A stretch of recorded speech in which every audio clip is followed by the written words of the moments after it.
good morning, our viewer, wherever you are watching us from TV Africa. This is the Morning Buzz with Geff Nyakundi stepping in for Jacinta Nyabeta this day of Monday. It is 3rd of November 2025.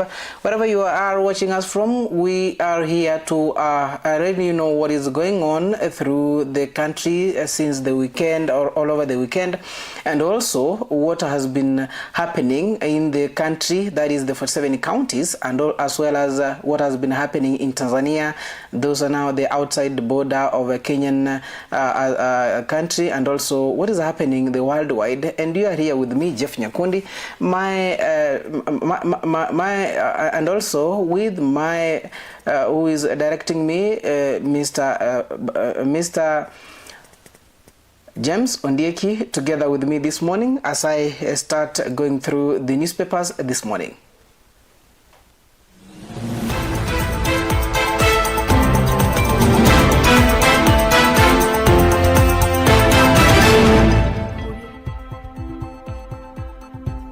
Right, welcome, and let's have a look at the newspapers this morning so that we can be able to know what is making it in the newspapers, starting from the Standard newspapers, the Daily Nation, as well as People's Daily, the Star newspaper, the Swahili newspaper, that is Taifa Leo, as well as the Business Daily in today, that is the 3rd of November 2025.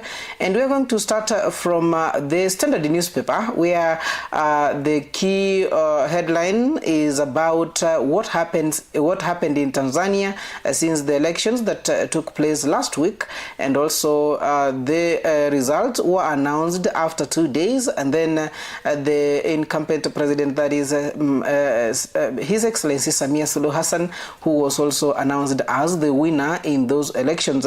And when you take a look at it, it's the headline is Tanzania Massacre. That is what is being as the headline, that Tanzania Massacre. And what you can be able to see is that unbleeded power. If Mwalimu Julius Nyerere were to return to the nation he built on the ideals of African unity, he could be qualified as Tanzania's first female president, fourth to secure her own mandate. Blood flowed across the land, cut off from the world during and after polling. Tanzanians endured what rights groups now describe as bloodbath that was hidden behind an official blackout, but laid bare through reports shared with their Kenyan counterparts. That is a story published on page 4, 5, 6, and 7. They are talking about what has been happening, and there you can be able to see some pictures. Sometimes they are horrific, actually. People dying, people killed, and also can be able to see a picture of the president-elect Samia Suluhu Hassan there, and it has been a concern that in Tanzania, what has been happening since the electoral process took place up to date until the president was announced that he won the elections in Tanzania. And that is the story that you're going to be able to find in page 4, 5, 6, and 7. And actually, it's something that people have been talking about all over in social media, and also the Kenyans, also the Gen Zs of Kenya, trying to get into Tanzania so that they can be able to help their own brothers from the other side to protest, but the police officers and also they denied them entry, and that is what has been happening in Tanzania. If you get this newspaper today, that is what you can be able to go through, and a detailed report on page 4, 5, 6, and 7 on what has been happening in Tanzania. Ni kweli pale watu wengi wameaga dunia baada ya uchaguzi ambao ulifanyika pale, na hilo ikiwa kwamba that is the main story that has been done on the front page, and other stories you can find them as from page 8 of that newspaper, talking of different issues. But the main story that has been given more time and also report is about the Tanzania massacre. Remember, the country, the president ordered the closure of social media platforms and also shut down of the internet, so there was no live coverage from Tanzania until we saw these pictures that have been published on the Standard newspaper, and also what has been going on, human interest stories that have been done about the killings during this election year period in Tanzania. And that is in the newspaper for this morning. That is the Standard newspaper. Now we move to the Daily Nation, and the Daily Nation there, the story which has been given which has been published, that it's an exclusive interview that was done to the current acting leader in the ODM party, that is the senator for that is Senator Oburu Odinga, who is also an ODM interim leader. And there's a lot that has been criticizing the ODM party, and there's a lot that has been spoken out about what has been happening. And on page 4 and 5, they are saying that an exclusive interview, Oburu, it is the deputy president or nothing. That during the interview that was done, an exclusive interview, that a bombshell of ODM interim leader Oburu Oginga has drawn a blood red line in declaring that the party will not settle for anything less than the deputy president's seat in 2027 for both President William Ruto and the United Opposition. And this proposition comes with some tough and consequential political arithmetic. That is on page 4 and 5, since the death of Raila Amolo Odinga, who was the former prime minister and also the party leader for ODM. There's a lot has been said about who is going to take charge, who is to take the leadership in ODM party, the likes of Secretary General Edwin Sifuna and other leaders speaking their mind on what they think should be done and whom they think should be taking the mantle, until they had their NEC meeting last week, and then they spoke out that they will be in the government until 2027. That is, then they will make a decision on what is going to happen. And here now the acting party leader Oburu Odinga has just said that there is nothing less they are going to settle apart from, if not given, the deputy president's seat. And that is something that we will be watching along to see how what is going to happen more so in this political arena. Remember that Raila Odinga, the former prime minister, signed an MOU with the Kenya Kwanza government in the broad-based coalition, that is, or the the broad-based government, and they had agreed to work together. Remember, there's a 10-point agenda that they agreed on what they are going to work on, and that is what they said they are going to stick into until 2027, and probably, maybe, they might be having a presidential candidate then, or if it goes well, as Oburu Odinga has mentioned, that it is either we are being given the deputy president or nothing else, that we cannot settle down for nothing else. That is a story published on page 4 and also page 5. And then obviously there is something also mentioned on that he's saying that plus the last phone conversation with Raila Amolo Odinga. And of course, this has been something that people have been talking about. Every politician saying that, oh, the last minute we had a conversation with Raila Amolo Odinga on a phone call. And also, Oburu, the brother here, is saying that my last phone conversation with Raila, and he's mentioning some of the issues they discussed in a political way, and also which way they should follow. That is the story that you can be able to go through on page 4 and page 5. On the other side, This is on page 6. Devastation as landslides, death toll climbs to 26. This is in Elgeyo Marakwet, where 25, it's the number of people who are reported as still missing. And at least 26 people have been confirmed death, while 25 others are still missing after the Chesengoch in Elgeyo Marakwet County over the weekend, prompting a large-scale rescue and relief operations by the government agencies and the humanitarian team. The government has launched a full-scale search and recovery efforts in the affected Marakwet East village, which have been left devastated with hundreds of people displaced amid ongoing fears of further mudslides. That is a story published on page 6 of the Daily Nation. Remember, it's something that happens over the weekend, and it's because of the heavy rains that are ongoing in the country. And of course, we send our condolences to those ones who have lost their lives and also who have lost their property. We say sorry, and maybe the government, as it is working on to ensure that they are rescuing and also tracing and finding the bodies of those who are missing up to now. And the number has raised from 10 initially, and it's now at 26, while 25 are still missing. And remember, during these rains now, you need to stay safe and make sure that if you are living in lowlands, you need to move to highlands where the water levels might not get into. Elsewhere, on page on the back page of this daily newspaper, there is a sports story on athletics, and here it's 1, 2, 3 Kenyans clean sweep at New York Marathon. This is Kenyans Helen Obiri and Benson Kipruto celebrate after winning the women's and men's elite races of the New York City Marathon yesterday in the New York.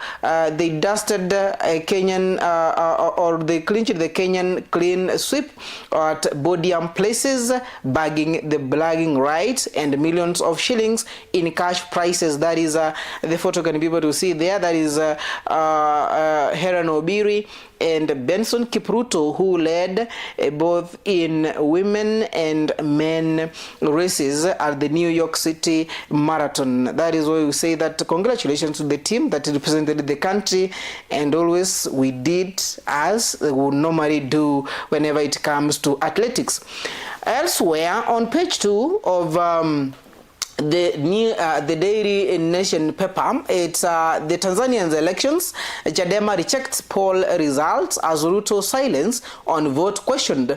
That is Chama cha Demokrasia na Maendeleo, Chadema, terms the results announced by Tanzanians Independent National Electoral Commission completely fabricated, as Kenyan opposition politicians question the silence of President William Ruto, who is the chairman of the East African Community, that is the EAC. In Tanzania, of course, on the Standard newspaper, we had a look on it, what has been happening there. People have been killed, and then here, now the Kenyan opposition are questioning the current president of Kenya, that he has remained silent, as well as Chama cha Demokrasia na Maendeleo, terming the results that were announced by the Independent National Electoral Commission of Tanzania, that it was completely fabricated.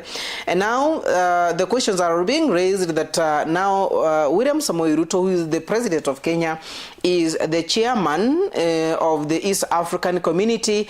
Of course, since the elections happened up to the results announcement, he has not mentioned anything, and now the politicians, more so the opposition, are questioning why has he not mentioned anything, since now the reports indicate that some people were killed in Tanzania in regard to the elections that took place last week. And that is a story that you'll find on page 2 of the Daily Nation there. Rather, the main story there, it's about the exclusive interview that was done to Oburu Odinga, and where they mentioned that it's either they get the deputy president's seat or nothing else. And that is a story that I mentioned. It's on page 4 and page 5, and also talking about the conversations they had last with Raila Amolo Odinga. Now, moving to the other paper, that is the People's Daily, and we need to have a look at it and what is happening on the People's Daily newspaper. That is talking about the people and the politics in the country. And then the story there published on page 4, it's talking about the Raila succession showdown. That is the scramble for Rao's pie. That is mvutano wa kutaka ni nani ambaye atachukua uongozi katika chama cha ODM. And on page 4, they have published a story that is Raila's succession showdown, and you can be able to see Edwin Sifuna, who is the Secretary General for ODM, and the other side you can be able to see the President, William Samoei Ruto, and then they say Ruto ODM. They're saying it's a Ruto ODM a showdown of ethnic politics. That is on page 4. What they are terming as it's something that is being seen that it's something which is making Kenyans to be Wakenya kugawanywa hapa na pale kwa sababu ya mambo ya kisiasa, and we just have a look at it and wait to see who is going to march into Rao's shoes. That is the former Prime Minister Raila Amolo Odinga, who was the ODM party leader, and also somebody who has been working tirelessly to ensure that Kenyans get democracy, and also the politicians, more so the current regime, is working to ensure that the Kenyans are getting what they termed as maendeleo in their areas. And that is a story that we're going to be able to find on page 4 of the People's Daily on this 3rd of November 2025. Elsewhere, on page 6 on the same newspaper, there's a story published that is Uhuru's power play resets Mount Kenya dynamic as Gachagua battles for survival. They are talking about the Mount Kenya politics, and now that the Uhuru Muigai Kenyatta, who is the former president of Kenya, being seen in public attending the burial of the former prime minister, and also engaging in political arenas. Remember, the last 2 weeks they have been having discussions on the Jubilee party, and later on they named Fred Matiang'i as the deputy party leader in Jubilee, and who is going to be the presidential candidate for Jubilee. And here now they are talking about the power that has been played behind Uhuru, and now they are resetting the Mount Kenya dynamic as Rigathi Gachagua is battling a survival in the area to ensure that he is surviving or not. That is in this newspaper, the People's Daily. And as we move on, there is a lot that has been speculated on the political arena in the country between the united opposition, the ODM, and also including the pro-deposit government, as well as the Kenya Kwanza, those who have been talking about working with the government, and those who are now in opposition who want to do differently. And of course, we have seen the likes of Edwin Sifuna saying, this is what Baba said, and that is what we are going to settle for. There is nothing less that we are going to settle for in these coming elections. And some of them, they have mentioned that we must have a presidential candidate in 2027. Now, as we move on, those are the stories that you can be able to find in the People's Daily newspapers. and you can be able to go through the first story that is talking about the Raila succession showdown on page 4, and also Uhuru's power play resets Mount Kenya dynamic as Gachagua battles for survival on page 6 of the People's Daily newspaper. As we move on to the Star newspaper, there is a lot that has been discussed there. On the Star newspaper, there's a lot that has been discussed there, showing from the ODM plays and also the Tanzanian elections. Now, here it is. On page 4 and 5, there's something that has been published there, of course, from the East African, that is fruits and vegetable stock run out over insecurity. Tanzania unrest cuts food supplies to Kenya and disrupts trade. Remember, Kenya has been getting their food supplies from Tanzania, and here they are talking about fruits and vegetables stock run out over insecurity. Remember, since the elections in Tanzania and also the protests that we have seen in the country, and also we have seen people being killed, and now the security alert is high, and now food cannot be transported from Tanzania to Kenya, and that is a story that has been published on page 4 and page 5. And here now there is an expectation of the food commodities, more so fruits and vegetables, their prices are going to hike if this is going to continue, and if the two countries, that is more so the Tanzania, if they cannot be able to have a discussion and also end the crashes that we have seen since the elections up to now, that now Kenya is suffering from fruits and vegetables as well. Elsewhere on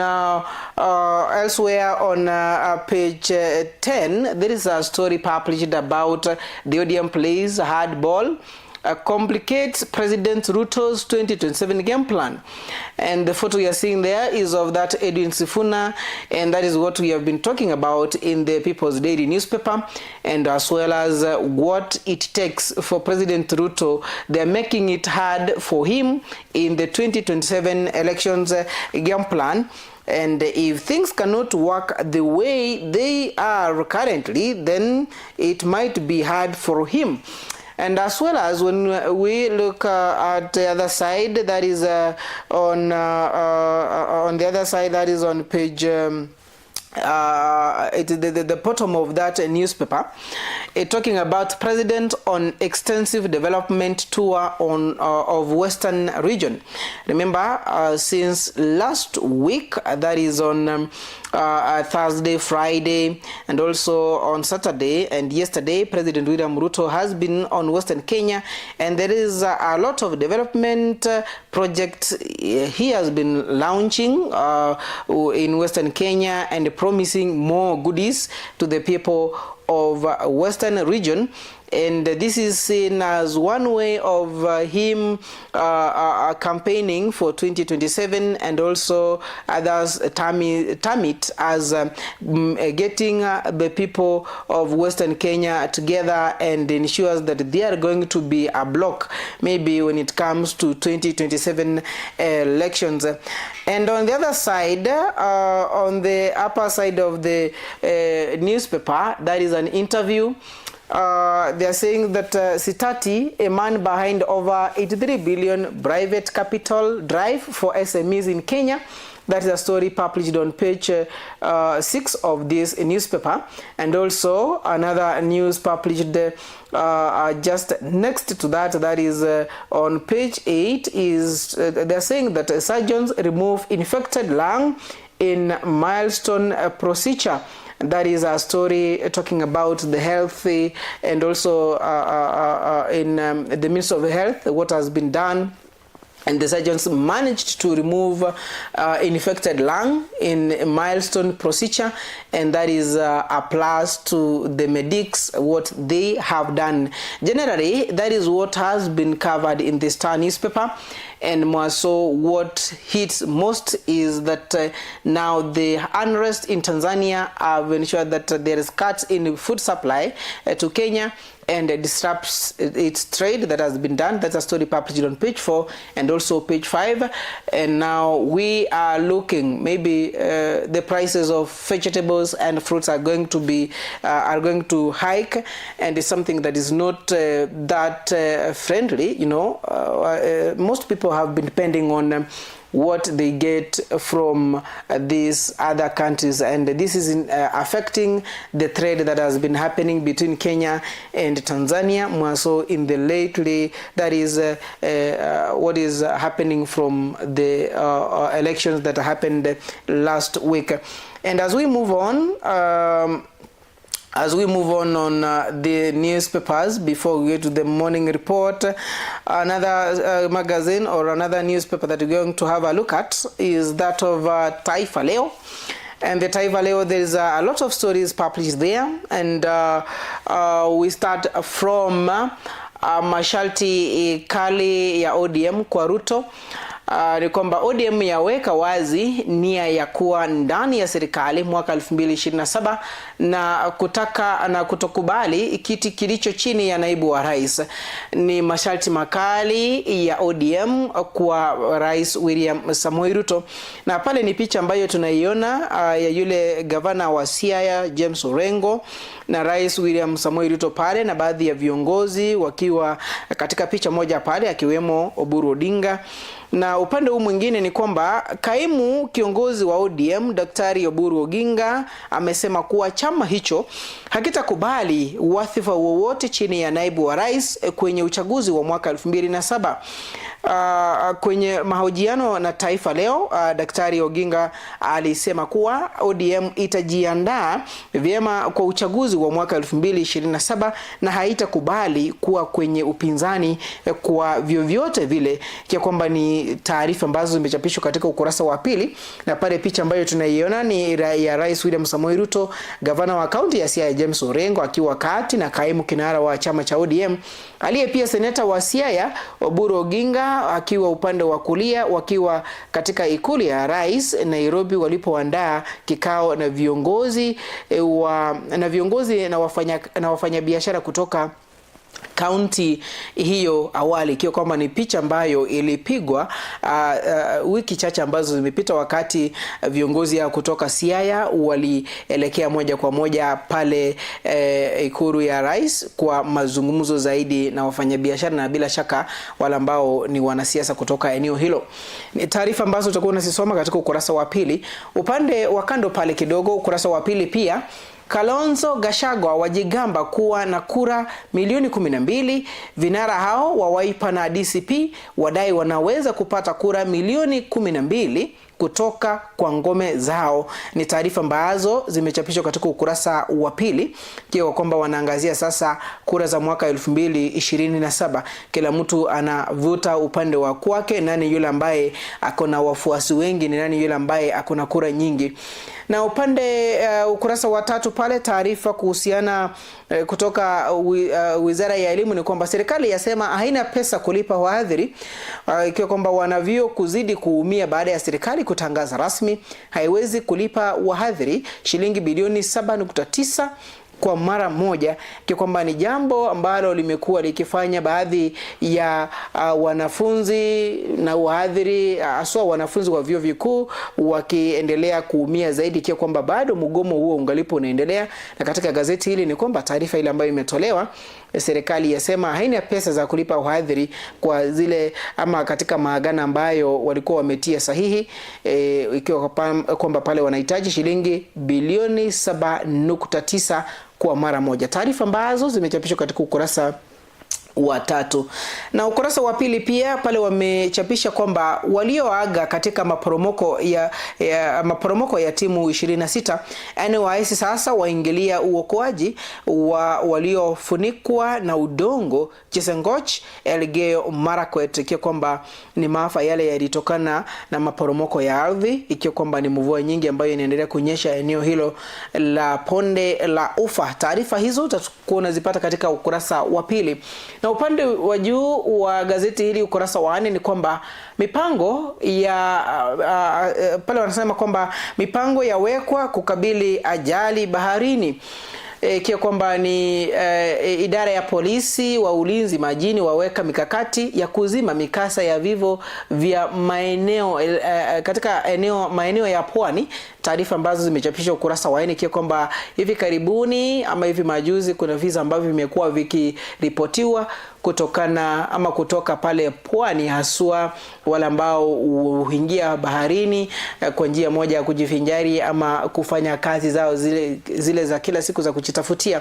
Kwa kwamba taarifa hizo tutakuwa tunazisoma katika ukurasa wa 4. Tukirejelea michezo, kile ambacho kinaendelea katika ukurasa wa 20, nadhani kwamba wengi wale ambao ni wapenzi wa soka akiwemo Aleki wanapenda sana wakisikia kwamba tunazungumzia masuala ya spoti. Pale wanasema kwamba Liverpool yafufuka, Arsenal nayo ikizidi kupaa. The Reds walaza Villa baada ya kupoteza mechi 4. Nao Arsenal wanyoa Burnley. Ni taarifa ambazo zimechapishwa katika ukurasa wa 20. Kumbuka kwamba katika spoti ama michezo ambayo ilikuwa imechezwa pale ya EPL hiyo jana, tuliona kwamba Manchester City na Bournemouth ambapo Manchester City walishinda mabao 3-1. West Ham na Newcastle, West Ham ikashinda mabao 3-1 hiyo jana. Na bila shaka tunavyoendelea kusonga mbele tu, na hiyo Arsenal ilishinda siku ya Jumamosi pale mabao 2-0, ikiwa kwamba bado Arsenal inaendelea kupepea. Ukimuuliza Jemo the top scorer atakwambia kwamba yeye siku zote ni shabiki wa Liverpool, na pale kwamba wamesema kwamba baada ya wao kuwa katika kijibaridi wamefufuka tena, lakini ni shukrani tu kwamba ataendelea kufurahia katika michezo ile ambayo inaendelea kuchezwa pale. Ni taarifa ambazo ulikuwa unazipata katika gazeti hili la Taifa Leo, haswa kuangazia yale ambayo yanaendelea, kwa kwamba masharti makali kwa Rais Ruto kutoka kwa chama kile cha ODM, huku wakitaka kwamba wapewe kiti cha naibu wa rais ifikapo uchaguzi wa mwaka 2027, na pale wametaja kamwe hawataki kuwa katika upinzani tena, na serikali imetaja kwamba haina pesa za kuwalipa wahadhiri shilingi bilioni 7.9, na pale upinzani wataja kwamba wako na kura milioni 12, ikiwa kwamba ni kinara wa chama cha Wiper na bila shaka kinara wa chama cha DCP. Na mkasa ule ambao ulitokea wa maporomoko pale Chesongoch, Elgeyo Marakwet, idadi ya walioiaga dunia imefika 26, na bila shaka wale ambao hawajapatikana hadi sasa hivi ni watu 25, huku NYS, National Youth Service, ikiendelea ikiingilia kati katika msako kwa wale ambao wamepoteza ama wale ambao bado hawajapatikana. Na tukizidi kusonga mbele, naona pale zimesalia dakika 2 ifike saa 1, na kile ambacho tulikuwa tunaangazia katika gazeti lile la mwisho kabisa ni gazeti la The People's Daily, gazeti la The Business Daily, na pale kuna mengi ambayo yamechapishwa katika gazeti hilo. And then that we have a look at it on the People's Daily. That is the main story that has been given priority. It is talking about Spring Valley, Upper Hilltop City suburbs land price gains. It's all about the investor appetite for the apartment drives price growth, and also the survey shows a slowdown for non-residential building. That is a story talking about those who are investing more so in the Spring Valley, Upper Hilltop, and also city suburbs, that the land price gains a lot. They're talking about from the property, they are saying that the land prices in Spring Valley and Upper Hill grew at the fastest pace last year compared to the other high end in Nairobi Estate, amid a shift in investors' appetite towards the residential and mixed use property. That is the latest survey reports that by the real estate firm has constructions for the third quarter for the year of the year shows that the price of an average of 305.9 billion shillings, and the strongest growth in Nairobi was the Spring Ferry, up to 3.6% in the quarter and 13.3% in the year, as the area transits from large stand-alone houses to apartments and commercial use. That is a report that has been compiled by the House Constructs, showing the growth of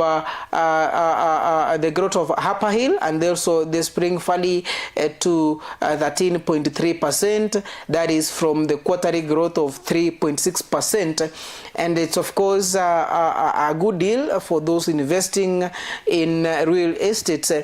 And on the other side, in public finance, you can be able to see a story published on page 14 on Kenya remains undecided on new IMF deal. It's a story published by Geff talking about how Kenya has not made a decision on what to do with the new IMF deal. That is saying that the Kenya is undecided on whether it needs a new funding program with the International Monetary Fund, despite initiating talks on a new deal with the fund. David Ndii, that is the chairperson of the Presidential Council of Economic Advisors, said there was no consensus in government on the importance of the new financing deal with the IMF, and that is something that Kenyans are watching closely to see whether the country or Kenya will be taking another loan from International Monetary Fund to finance their to finance the development in the country, and also what it needs to do. And it's a question that maybe how this money is being used when the country or when Kenya secures such a loans from IMF, and also that the chairperson of the Presidential Council of Economic Advisors, that is David Ndii, has said that the government has not agreed on the importance of the new financing deal with the IMF, and that is something maybe to watch closely to see how things will just move on and see what is going to happen. On the other side also, on the middle part of this newspaper, that is the Business Daily, we can be able to see Geff there, Obiri and Lokedi. The Kenyans ruled New York City Marathon, and that is the Kenyan Helen Obiri Center celebrating with her national flag after winning the elite race in the New York City Marathon, alongside Kenyans Sharon Lokedi second, and also Sheila Chepkurui third place. And that is how they took it: first, second, and third. And we still say congratulations to the team. And on the ticker side, on page 6, there is a story published there about the bank defy digital trend with sustained branch expansion. That is, top banks have sustained the opening of the new branches in the race to win customers in emerging towns, defying the widespread shift towards digital banking. That is a story published on page 6, talking about how banks are working as much as people are moving on to digital. Some are trying to expand their branches to the most growing towns to secure more customers. And also on page 7, all the mutual deals up, health insurance stakes. That is talking about the insurance in more so in health. That is talking about comprehensive insurances and health insurances. Market is heating up. That is after the UK-based AXA Global Healthcare partnered with Old Mutual General Insurance Kenya to roll out international private medical insurance, that is IPMI, plans locally. That's a story published on page 7 again. And also moving on page 14, that is 17 counties failed to attract big investment.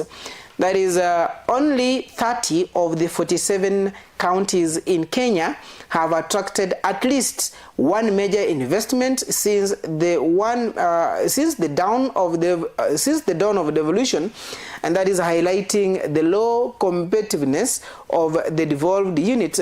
That's a story published on page 14, talking about since the start of county government, that is back in the year 2013 to date, it's only 30 counties that have attracted at least one major investment to their county. And amid that is the low competitiveness of the devolved units, and the 17 have failed to attract big investments in their counties. And on top of this newspaper, that is the Business Daily, we start from page 3 there. That is a story, they call it RADA or RLADA. That is on page 3. Raila, the architect of Kenyan's infrastructure resilience. That is a story published on page 3, talking about being an engineer and also an architect. You can be able to go through what Raila Amolo Odinga just did for the country and ensure that things were to move well as it's supposed to. That is a story published on page 3. And on the other page, on that is talking about on the intelligence side, that is on page 9. Your business must be managed for the benefit of all stakeholders, and this is both a moral and legal obligation. Those in business can be able to understand this better. That is on page 9, that you need, or you must have, your business must be managed for the benefit of all stakeholders, and this is both a moral and legal obligation. And then on the market data, that is on they talk about the exchange rates. We can be able to see that the exchange rate of Kenyan shillings to USD still remains at 129.24. That is the increase or decrease is 0.00%. And that is what can be able to get on the People's Daily, the Business Daily newspaper. That's talking about on investment and also business. That is also business. And remember, on the exchange rate, that is on Thursday and also Friday, 31st, it still remains at 129. And also it's there at 129.24. And that is all about the People's, the Business Daily newspaper, talking about businesses and also what has been happening. Remember, there's a story there about the IMF deal that the Kenya has not, the country, that is Kenya, has not made a decision on what to do with it, whether to go with the new deal or to still bargain. And also David Ndii has confirmed that there's nothing that has signed about it, or there's nothing importance of the new financing deal.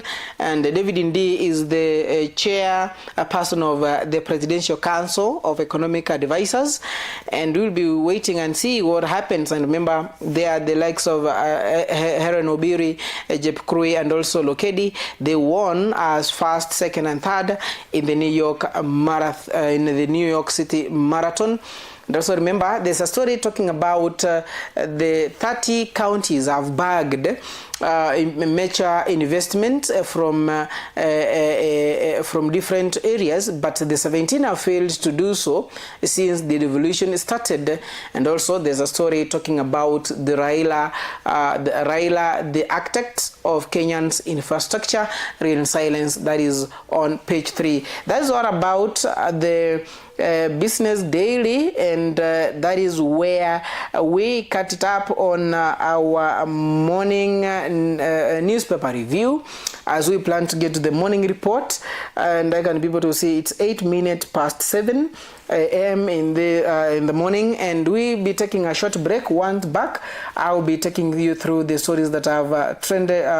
They have been trending since the weekend up to this morning, and also what happened. Remember, the president was in Western Kenya and then trying to give them some goodies here and there, and that is what we are going to get into after a short break.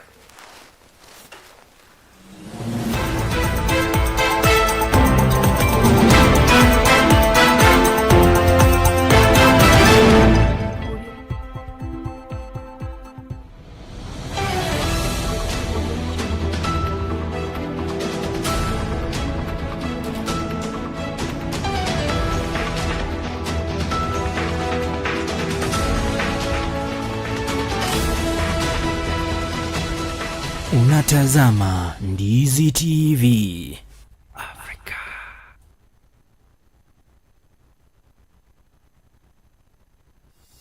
Being healthy is a strive everybody longs for. Human beings will spend their time online searching remedies for conditions challenging them. Some will go to medical facilities seeking medical help, while others will use herbal means to keep their health hazards. I am Chimutai Kirui, and every week on Afya Yetu, we open the doors for life-changing conversations from wellness and nutrition, preventing diseases, managing chronic illnesses, and even mental health. We bring expert advice, real-life stories, and practical solutions that touch every part of your life. Join me, Chimutai Kirui, on Ndizi TV Africa Afya Yetu Health Show every Friday from 7:30 to 8:30 p.m. and be part of the change.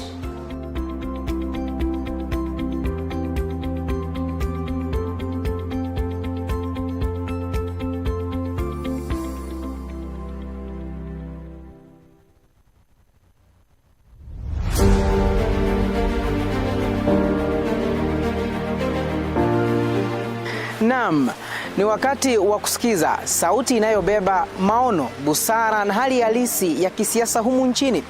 Karibu katika kipindi Sauti ya Uongozi. Hapa tutakuwa tunazungumza na viongozi kujieleza katika hali halisi ya yale ambayo waliahidi kuyafanya, na bila shaka kukupa wewe mtazamaji nafasi ya kuzungumza kama mwananchi wa kawaida kwa yale ambayo waliahidi kuyafanya katika maendeleo humu nchini. But after making the payment, they delete it. Now, what kind of accounting is that? Because you are supposed to maintain the details of whoever you paid so that the figures can balance. Watu ambao wanafanyiwa sio kwamba ni wale wananchi wote ambao wako pale wanafanyiwa ile funding. Ni makundi haswa. Na zile pesa kufika katika makundi ikamfikia mwananchi yule ambaye alikuwa anachangiwa akapata kiasi kidogo cha pesa. Ina maana kule kuzurula, ule msururu wa kuzunguka inakuwa ni kama ni null and void kwa mwananchi, anaiona kwamba analagaiwa. If you graduated in 2016 and somebody graduated in 2020, the 2016 was to be given priority to get that job. But nowadays, members of parliament have taken over.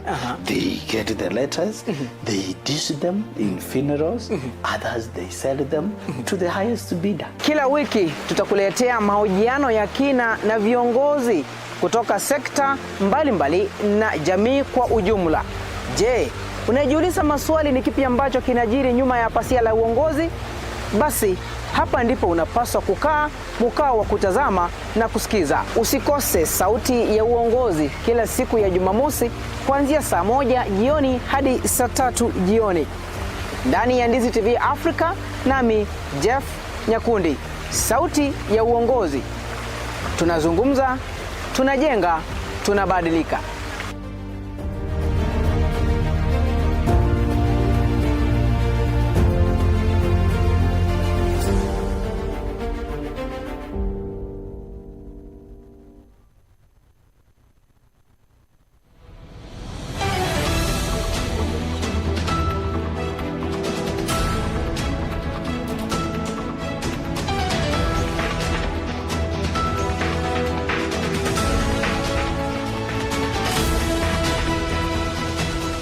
Unatazama Ndizi TV Africa.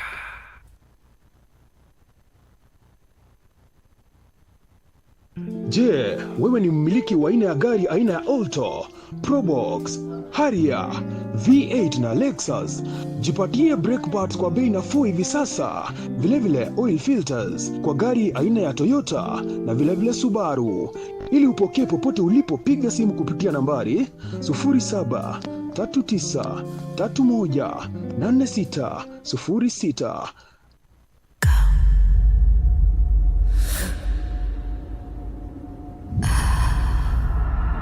Ajinayo University. Nikuvalishe, nikulishe, nikuvishe, alafu nifanyie hivi. Like seriously? Yaani kitu tunazonisimamisha. Where dreams are born and the darkness lurks. Oh, love, love, love. Can someone eat love? Hayo tutajulia mbeleni. Siko ready kuwa baba. Just make sure you're not lying. She's just my friend. Hii mapenzi yako itakaa nimefungiwa ndani. Nimechoka. I love you. Hata nimetoka class na kuna late. Unaweza na kidogo for a minute. But she's just like a sister to me. Mimi hakuna kitu naweza niambia mzee. Ball tatu. Sister yako. Regret. A place of power, manipulation and control. What essence is your power if you don't know how to use it? Tunasema hii ni territory yenu. Si huku ni kama sama. Do you have any other option? I am your goddess. Okay, ukiingia hapa na ukose kitu nataka, utatufanyia nini? How can I be okay? Eric didn't win this election. He bought it. Oh, so you have amnesia. Yani, na hii ndo naita campus. Alama zangu ziko wapi? Kutafuta pesa imanishi tuharibu maisha ya watu.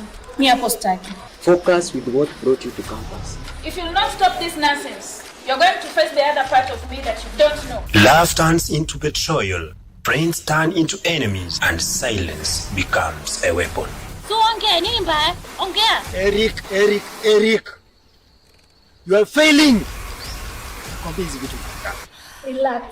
Nimekuja na new product. And this new product inaitwa white powder. Believe it or leave it. Remember, you are the school president. You had information. Why won't you use a formal channel? Na si unajua this a machine designed to mint millionaires and also to break hearts. Mina, what official channels are you talking about? But one girl refuses to be silenced. You talk a lot. Mina, fearless, resilient, and hungry for the truth. You do not belong here.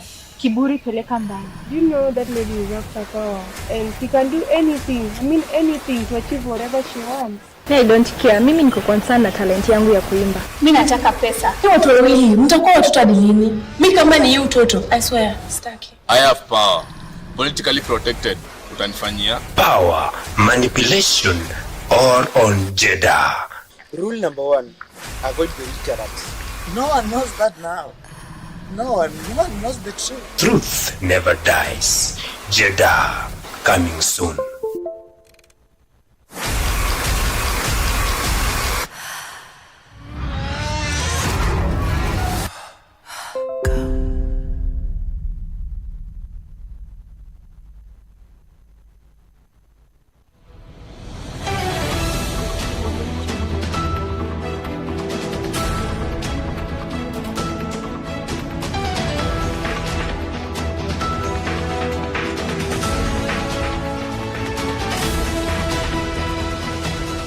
Unatazama Ndizi TV Africa.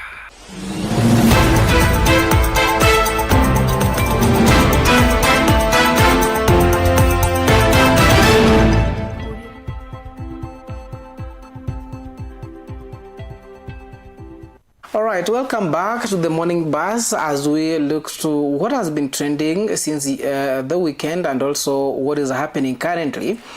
And we will be starting from the Western Kenya, where the president has been having his trips to and also giving goodies to the other people. Remember, we can be able to talk to us through our Facebook and also YouTube. That's where you can be able to find us as Ndizi TV Africa, as well as talk to us through our SMS number, that is 21575. And we start from Western Kenya, where President William Ruto has reaffirmed people and his administration commitment to equitable and inclusive development across all regions of the country, promising that no part of the Kenya will be left behind in the government's transformation agenda. Concluding the 4-day working tour of Western Kenya on Western Kenya counties, the president said his government will continue to pursue affirmation action policies to uplift areas where to have lagged behind in national development. That the president was also speaking during a church service yesterday at the African Divine Church in Garalenga Hamisi constituency in Vihiga County.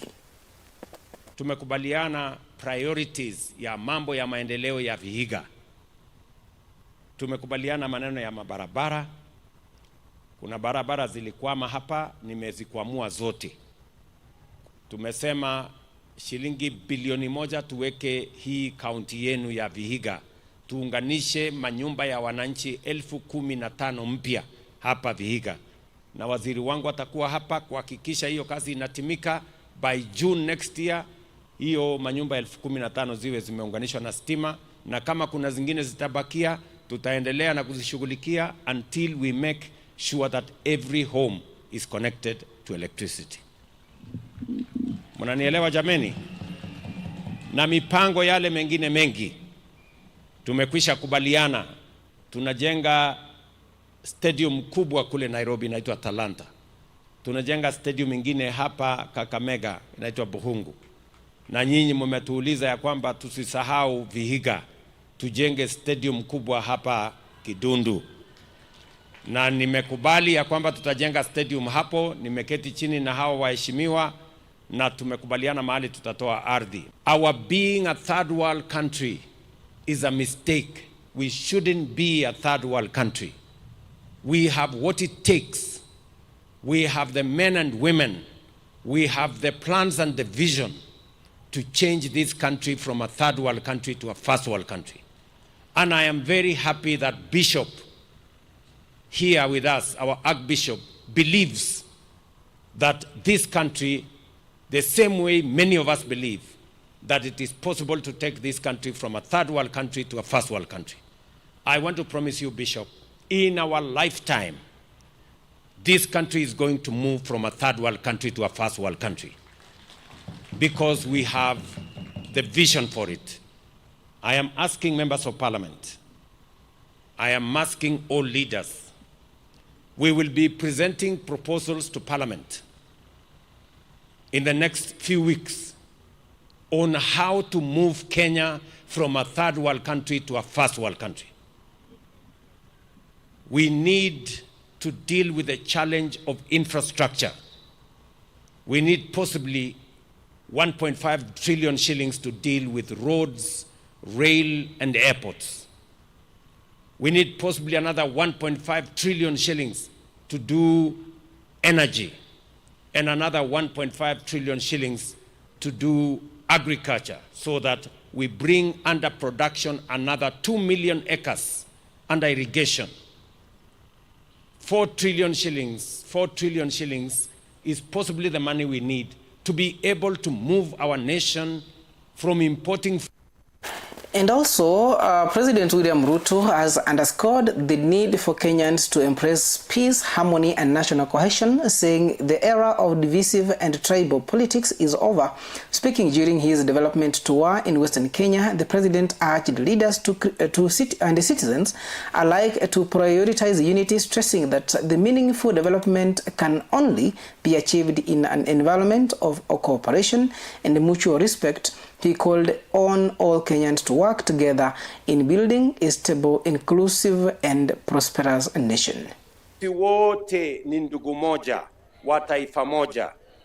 Ile tumekataa kabisa ni siasa ya chuki na ukabila na ubaguzi na migawanyiko. Tuko pamoja jameni? Kuna viongozi katika maono yao, katika vichwa vyao, they never see anything good in Kenya.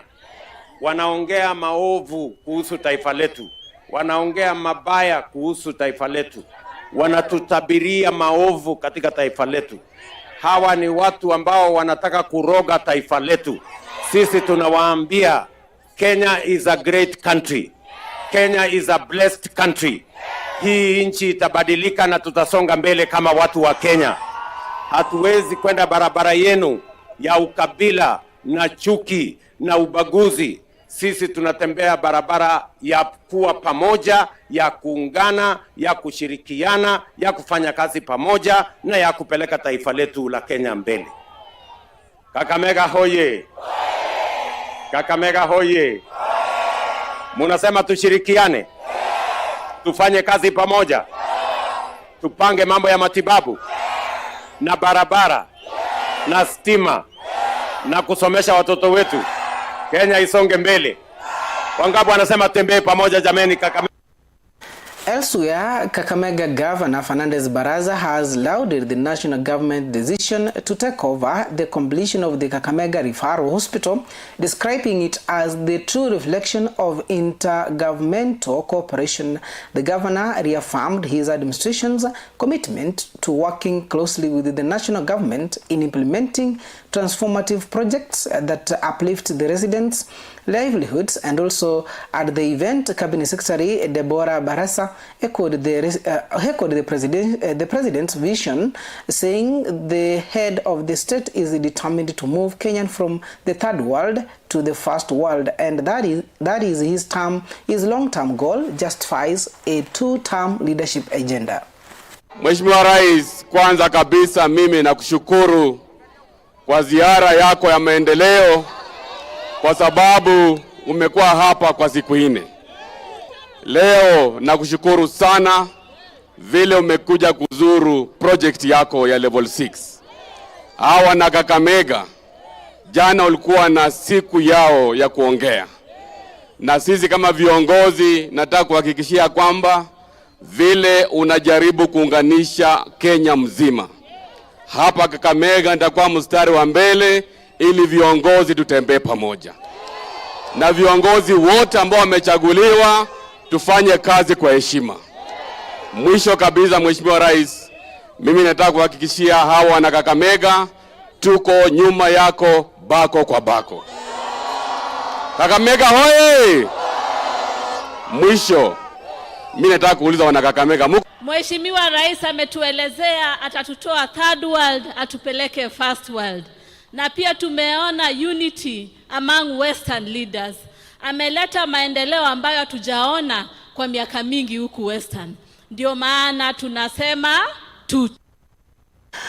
Elsewhere, the National Assembly Speaker Moses Wetangula has appealed to residents living in landslides-prone areas to relocate to safer grounds as heavy rains continue to wreak havoc across several counties. Speaking in Bomet yesterday, Wetangula expressed deep concerns over the rising death tolls, with more than 22 people reported death in Elgeyo Marakwet County. He extended condolences to the affected families and called on disaster response agencies to intensify rescue and relief efforts for the victims. Huu ni msimu wa mvua, na nachukua nafasi hii kutuma rambirambi zetu kama bunge kwa wenzetu kule Elgeyo Marakwet ambao wamepoteza maisha kwa sababu ya maporomoko ya ardhi kutokana na mvua. Watu zaidi ya 22 wamekufa and we are still counting. Meteorological Department wamesema hii mvua itaendelea.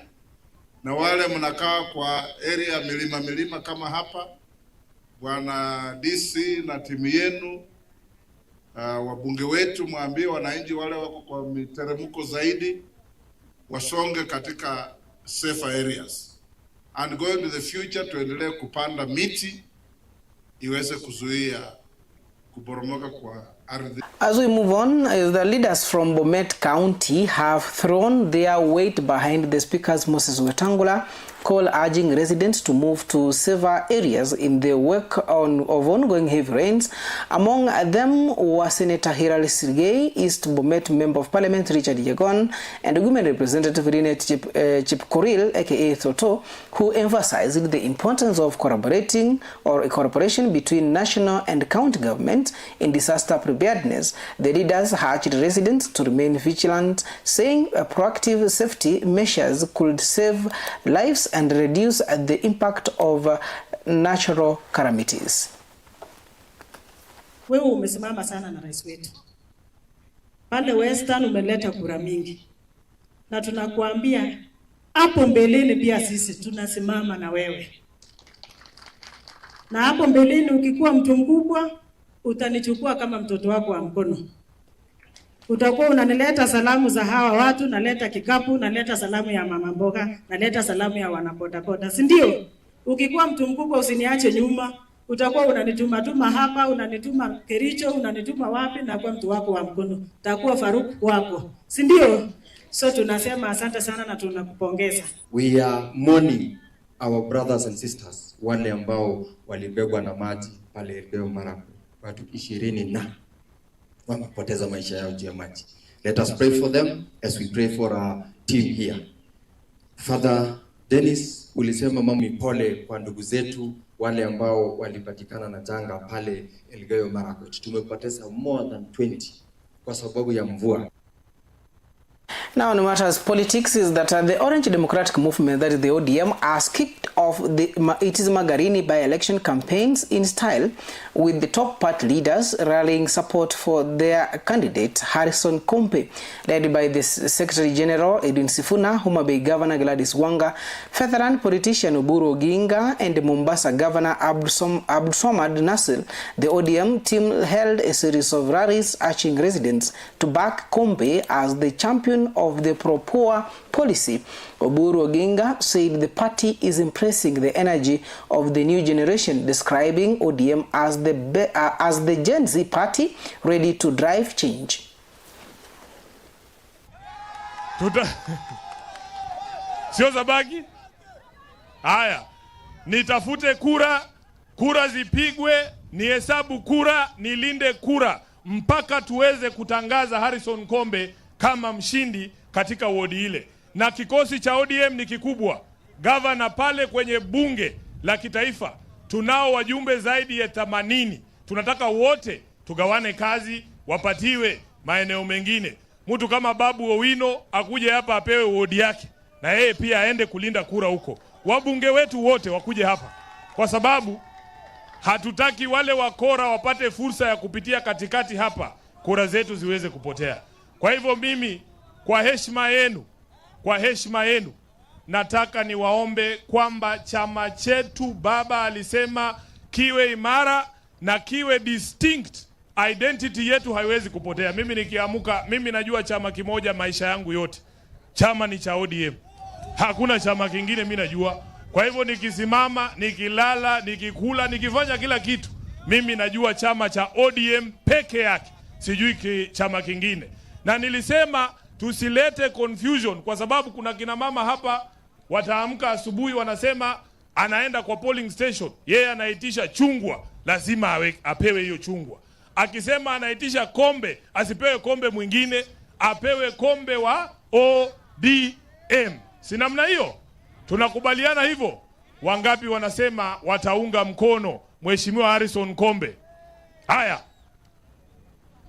Kuweza kupatiwa talaka ya hiki kiti sio kwa sababu watu wa Magarini hawamtaki, sio kwa sababu watu wa Magarini wamemkataa, sio kwa sababu yeye amewakataa watu wa Magarini, lakini kuna watu ambao kwamba walikuwa na nia mbaya, nia chafu.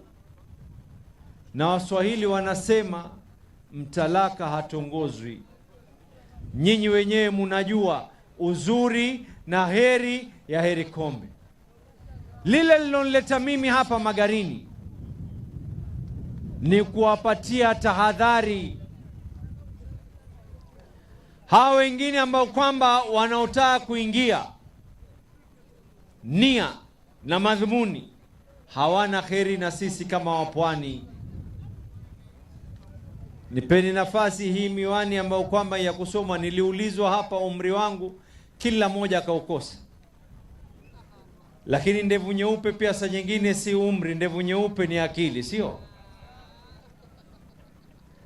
Hapa niko hapa kuwapatia tahadhari wale wengine ambao kwamba wenye kutaka kushindana, and for the avoidance of doubt, kwa sababu unajua ni lazima tukubaliane, tuna adui mbele. Adui wa Magarini ambaye kwamba ni adui wa eneo za Mombasa, adui wa eneo ya Nairobi, adui wa eneo yoyote katika Kenya hii ni ukabila. Adui ambao kwamba tuko nao ni adui wa kuweza kugawanya watu kwa misingi ya ukabila, adui ya kusema uongo. Mimi nawaambia adui yetu sasa hivi ni mmoja peke yake. Elsewhere, cases of fraud involving individuals posing as officers from the Social Health Authority have continued to escalate or to emerge in the country, with 2 more victims in Subukia, Nakuru County, recounting their losses. Lucy Gikonyo and Ezekiel Mwangi say they were swindled out of thousands shillings after being promised registration under the new SHA health insurance plan. Authorities are warning the public to be cautious and only register through official government channels to avoid falling prey to such scams. Wakanipatilia hapo, wakasema wao wanaregister SHA. Nikaongea nao nikaambia mimi sitaki SHA juu SHA inalipisha pesa mwaka mzima. Wakaniambia hapana hivyo mam. Unalipa pole pole. Madam mwingine alikuwa pandiki akaja mam kuja nikuonyeshe. Sasa mimi nikakuwa kwa mtego nikaenda nini? Kwa mam, kwa hiyo msichana. Niliona hiyo gari ikaniita pale kwa barabara. Alafu nikajitokezea mimi mwenyewe. Nikakuta hiyo madam na madriver na kuna wengine walikuwa nyuma. Mimi naweza tambua hata wakati huu huyo madam mwenye tulikuwa tukiongea na yeye aliniambia ametoka Kiruguja na ameajiriwa kazi na serikali na anaenda field akiandikisha watu kwa SHA. Niuliza hiyo ID number, si nikuregister na register si lazima uwape na ID number. Nikawapea namba na phone number. Sasa wakarejista. Sasa mwisho sasa pesa yangu ilipotea hivyo. Sasa kurudi kuangalia laini wametoa, pesa yangu imeenda hivyo, nikapata sina laini na kama sina laini sina pesa. Kuja nikakuta mzee amefurahi sana. Akaniambia, mama, nimejiandikisha SHA." Nikaitwa na watu pale wako na gari lakini wako na nguo za SHA. Iko na blue hapa na nimeandikishwa hapa SHA. Kuna msichana mwingine mweupe, msichana mweupe kama mzungu ameniandikisha. Nikamwambia buleta hiyo. Akanionyesha makaratasi. Nikamwambia baba Sami, umekon. Mzee wangu. Elsewhere matters education is that the Education Company Secretary, Julius Ogamba, has urged university lecturers and staff on strike to accept the government's phased payment plan for outstanding salaries. Persons with disabilities have called for improved access to public facilities and greater investment in talent. All right, sorry for that mix-up of story. What we get into is that the Cabinet Secretary, that is the Education Cabinet Secretary, Julius Migoso Gamba, has called on university lecturers and staff currently on strike to accept the government phased payment plan for the 2017-2021 collective bargaining agreement. Speaking in Mombasa during the National Technical Institutions Championships, Ogamba said the government has demonstrated goodwill by committing to pay 7.7 billion shillings owed to the lecturers. He appealed to the dons and resume on duty to ensure the learning continues uninterrupted and to minimize disruptions for students across the public universities. Came to a figure of 9.7 and we agreed we'll pay them 4.3 billion immediately, which we did, 7.3 in this financial year and another 7.3 the next financial year. The 4.3 billion has been paid, the 2.7 billion has been paid. So government has shown good faith and commitment to settle these historical debts, which are not a debt that was incurred by the Kenya Kwanza administration. It was incurred before. So what we are trying to do is resolve all those pending issues so that going forward we do not have people going to the streets each and every time. We've done it with the other unions, we've done it with Kupet, we've done it with NAT, and everything is settled. And we will be able to do it with WASU. All we're asking them is for them to come to the table, look at the realities of the current situation, and accept the offer that the government has put on. Elsewhere, people with disabilities are calling on the government to enhance accessibility to public facilities and increase investment in sports and talent development for people with the special needs. Speaking during the Mr. and Mrs. Inclusivity Festival held at the KICC, participants showcased their skills through music, version, and poetry, but also lamented for poor infrastructure such as lack of ramps, and accessible washrooms. They said these challenges hinder their full participation in social and economic life, urging policymakers to prioritize inclusivity in development or in developing planning. This event was mainly for giving space for people living with disability and plus size, to create a space for them and to give them a platform to hear what they would want us to handle them. So today we came here, we catwalked, we were performing just because to show disability is not inability. Because we have talents, we are learning, we are passionate, and today was a day to just communicate to people that we are able. And elsewhere, the Association of Small-Scale Miners in Kenya has raised alarm of alleged exploitation by brokers in West Pokot County. During the meeting in Kapenguria, the association's chairperson, Okech Salah, urged miners to form cooperative societies to safeguard their earning and improve their welfare. He emphasized also the importance of adhering to mining regulations for safety and to avoid disputes with authorities, while calling for the fair trade practices that benefit local communities.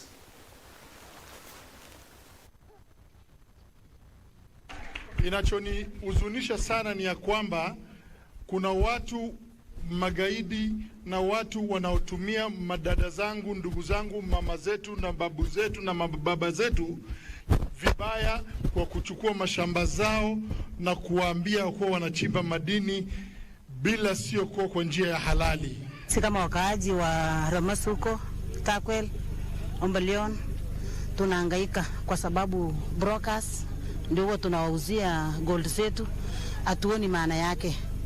Unapata ya kwamba sisi ambaye bado ni wanabiashara wachanga tunapata changamoto. And now elsewhere to sports activities that happened yesterday at Nyakundi grounds in Kisii County. Hosts at the Camel Park Rangers produced a spectacular performance, trouncing Gesusu Riders 7-0 in one-sided friendly match. The fixture was part of the Rangers' preparations for the upcoming FKF Division 2 League season. The team had earlier defeated Kerera FC 4-1, signaling strong form heading into the new campaign. Captains from both sides expressed optimism about their teams. Imekuwa ni challenge mzuri by the way, because most of the players wenye tuko nao sisi kwa timu yetu sahi ni vijana wadogo. Most of them wako shule, wengine wako makazi. So ideally vile watu wamekuja hii first season ndio imekuwa ni challenge mzuri by the way, because most of the players wenye tuko nao sisi kwa timu yetu sahi ni vijana wadogo. Most of them wako shule, wengine wako makazi. So ideally vile watu wamekuja hii first season ndio tumekusanyika sasa, and then we start training together. But today ilikuwa tu challenge mzuri yenye inatupea offshore on how to go ahead. Kitu kingine Camel Park na washukuru. Most of these players, sisi ni players, si upatana mahali kwingine pia, si lazima leo. So tunajuana. So the only thing is wako na experienced players.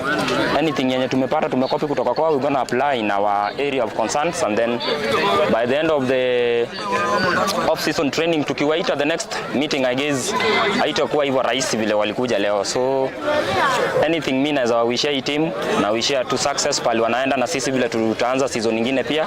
Also we hope for the best. Thank you. So far kwa friendly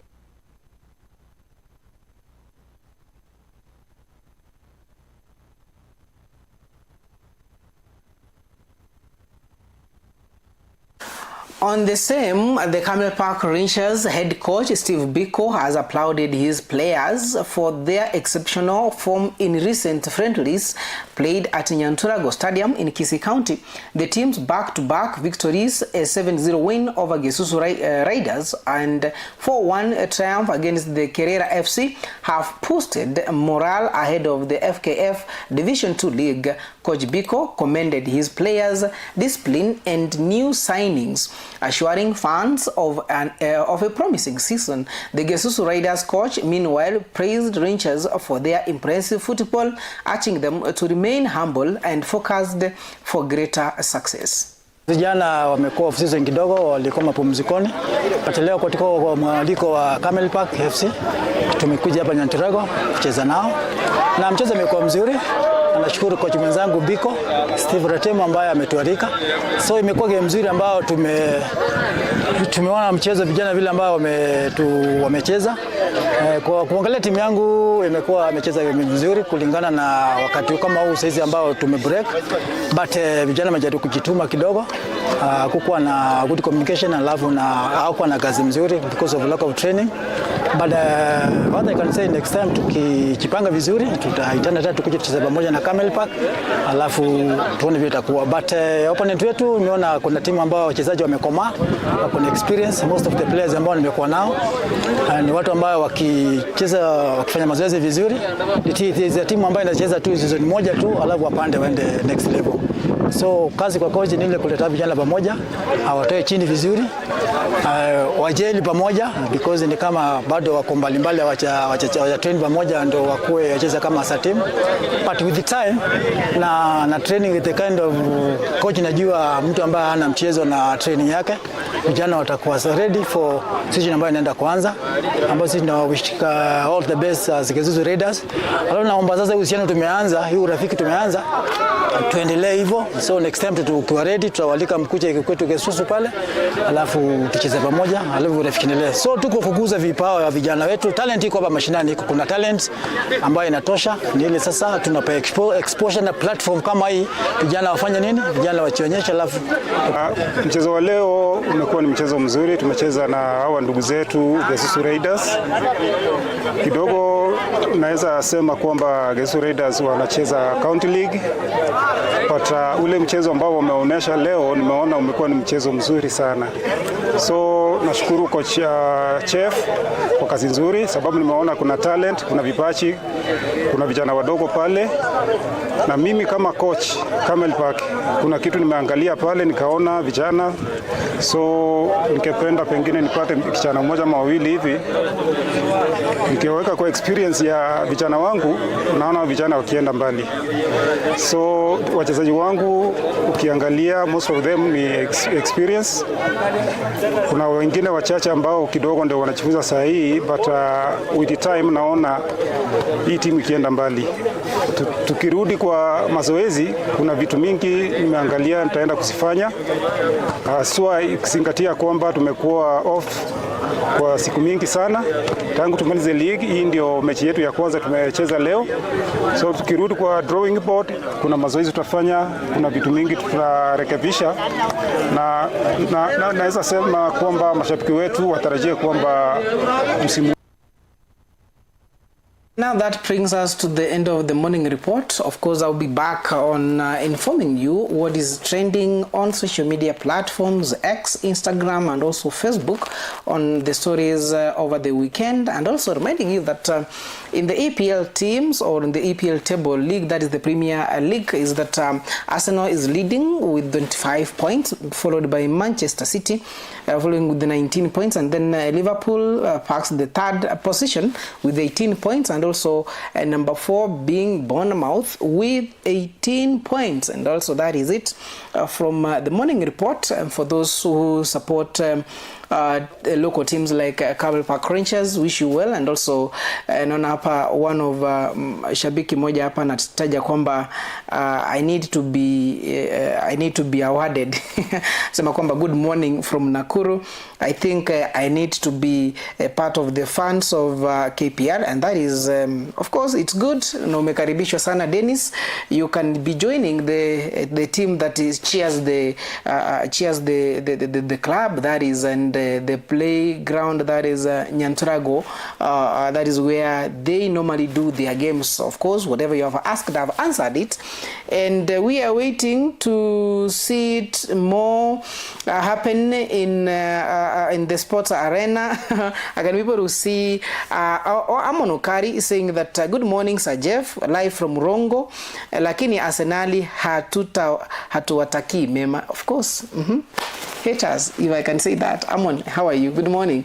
Let me take a short break. When I come back, I will be informing you more on the stories that have been trending all over, and informing that the people from Naivasha also, they have been hit by the heavy rains, and some have been forced to relocate from their areas, and that is what we'll be starting from as we come up again from a short break. Make sure that you follow us on our social media platforms. On Facebook, get us on Ndizi TV Africa, as well as on YouTube on Ndizi TV Africa, and also you can talk to us via SMS number 21575.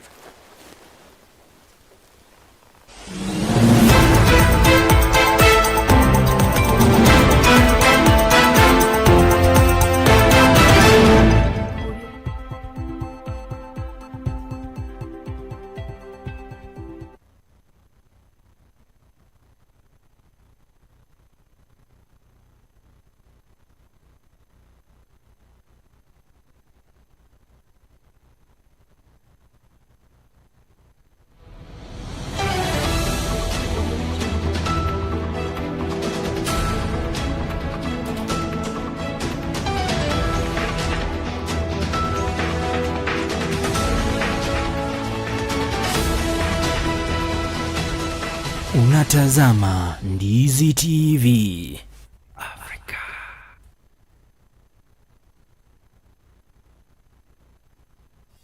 Being healthy is a strive everybody longs for. Human beings will spend their time online searching remedies for conditions challenging them.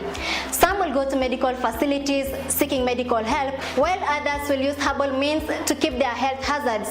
I am Chemutai Kirui, and every week on Afya Yetu, we open the doors for life-changing conversations from wellness and nutrition, preventing diseases, managing chronic illnesses, and even mental health. We bring expert advice, real-life stories, and practical solutions that touch every part of your life. Join me, Chemutai Kirui, on Ndizi TV Africa Afya Yetu Health Show every Friday from 7:30 to 8:30 p.m. and be part of the change.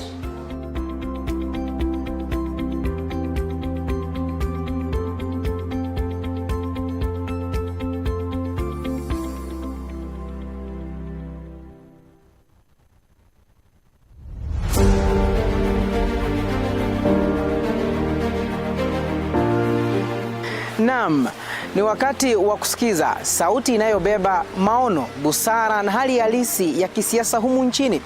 Karibu katika kipindi Sauti ya Uongozi. Hapa tutakuwa tunazungumza na viongozi kujieleza katika hali halisi ya yale ambayo waliahidi kuyafanya, na bila shaka kukupa wewe mtazamaji nafasi ya kuzungumza kama mwananchi wa kawaida kwa yale ambayo waliahidi kuyafanya katika maendeleo humu nchini. But after making the payment, they delete it. Now, what kind of accounting is that? Because you are supposed to maintain the details of whoever you paid, so that the figures can balance. Watu ambao wanafanyiwa sio kwamba ni wale wananchi wote ambao wako pale wanafanyiwa ile funding, ni makundi haswa.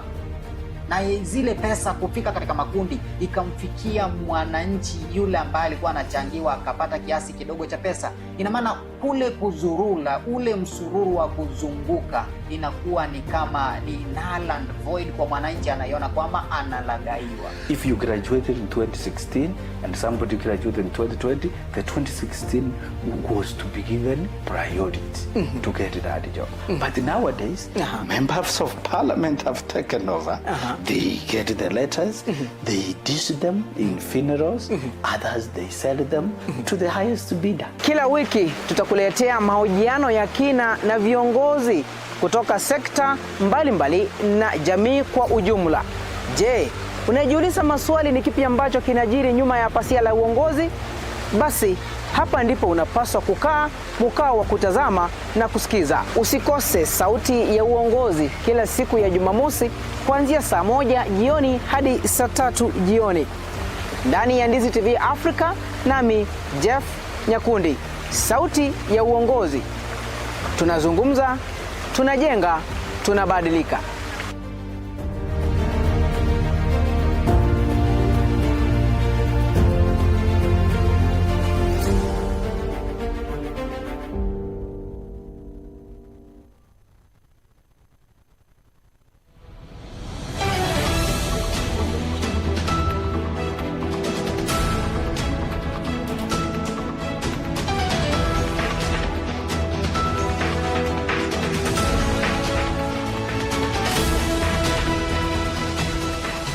Unatazama Ndizi TV.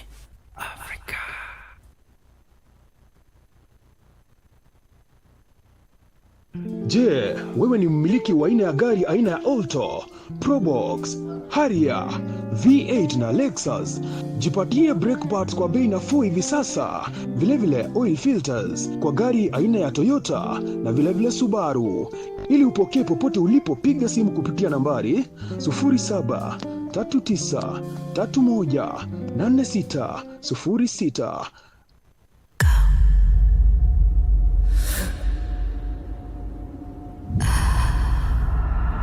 Ajinayo University. Nikuvalishe, nikulishe, nikuvishe, alafu nifanyie hivi.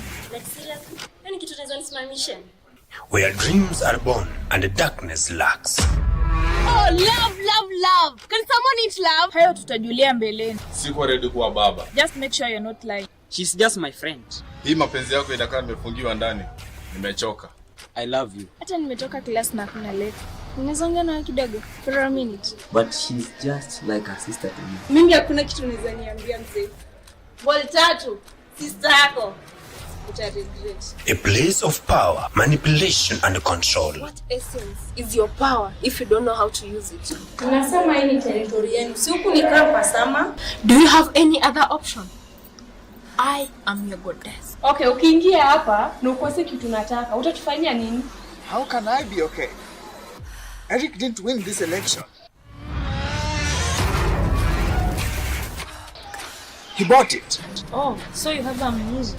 Yani, na hii ndo naita campus. Alama zangu ziko wapi? Kutafuta pesa imanishi tuharibu maisha ya watu. Mimi hapo sitaki. Focus with what brought you to campus. If you will not stop this nonsense, you're going to face the other part of me that you don't know. Love turns into betrayal, friends turn into enemies, and silence becomes a weapon. So ongea nini mbaya? Ongea. Eric. You are failing. Kwambia hizi vitu. Relax. Nimekuja na new product. And this new product inaitwa white powder. Believe it or leave it. Remember, you are the school president. You had information. Why won't you use a formal channel? Na unajua this is a machine designed to mint millionaires and also to break hearts.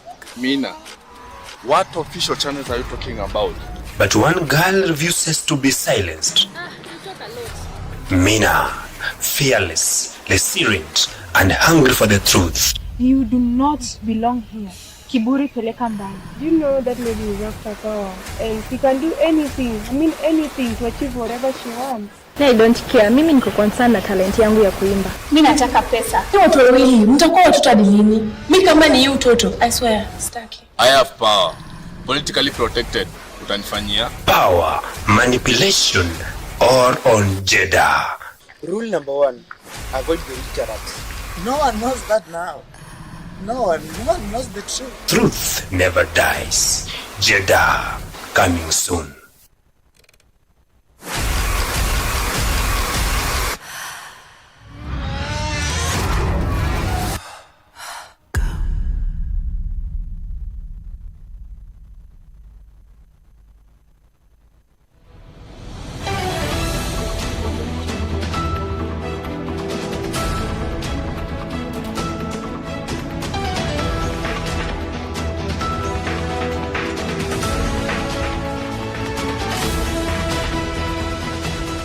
Unatazama Ndizi TV.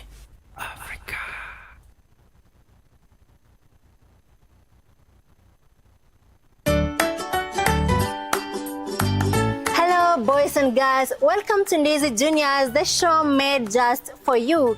I am Chemutai Kiri and with me is Lydia Mose. That's right.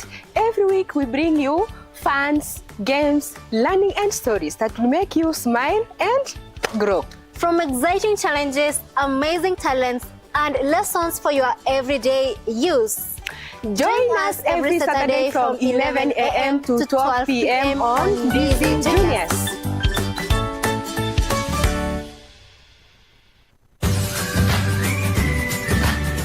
Je, wajua kwamba mapishi si kazi tu ila ni sanaa? Njoo tujifunze mapishi mapya katika runinga ya Ndizi TV Africa. Hapa ndipo tunapika, tunajifunza, tunakula, tunasherehekea na kucheka kidogo. Ungana nami kila siku ya Jumanne kuanzia mida ya saa 2 usiku katika kipindi chetu cha Pishi Bora. Hapa ndipo tutakuwa tunapika vyakula mbalimbali ambavyo vitakuwa vinanukia kama vile mchuzi wa nyanya, tunapika kuku kitunguu, tunapika wet fry na vyakula vingi zaidi. Njoo tujifunze pamoja na tulete ubunifu jikoni katika kipindi chetu cha Pishi Bora. Ungana nami Ronelfa katika kipindi cha Pishi Bora, tulete ubunifu jikoni.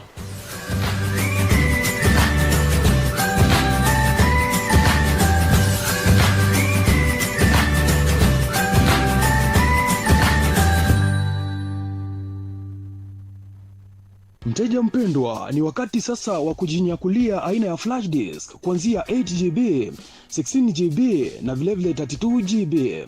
Vilevile earphones, wireless headsets, unajipatia wireless microphones tofauti kwa bei nafuu.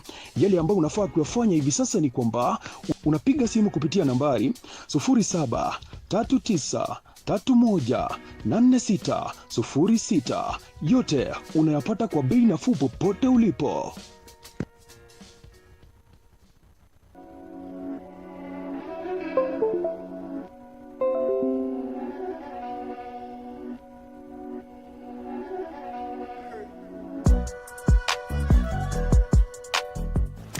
Every Wednesday night, join me for powerful stories and informative stories that will touch your heart and also will be informative on Ndizi TV Africa, where we will be having able and ambitious.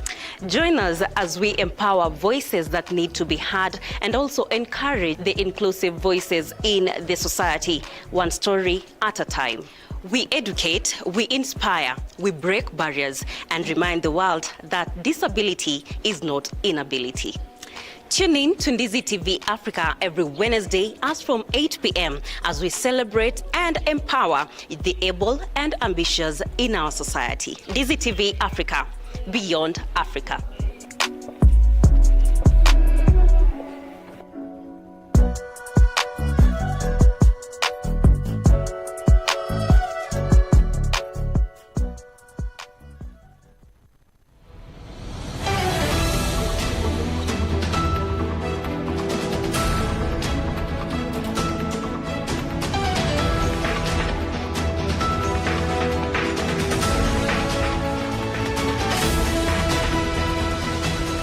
Unatazama Ndizi TV Africa.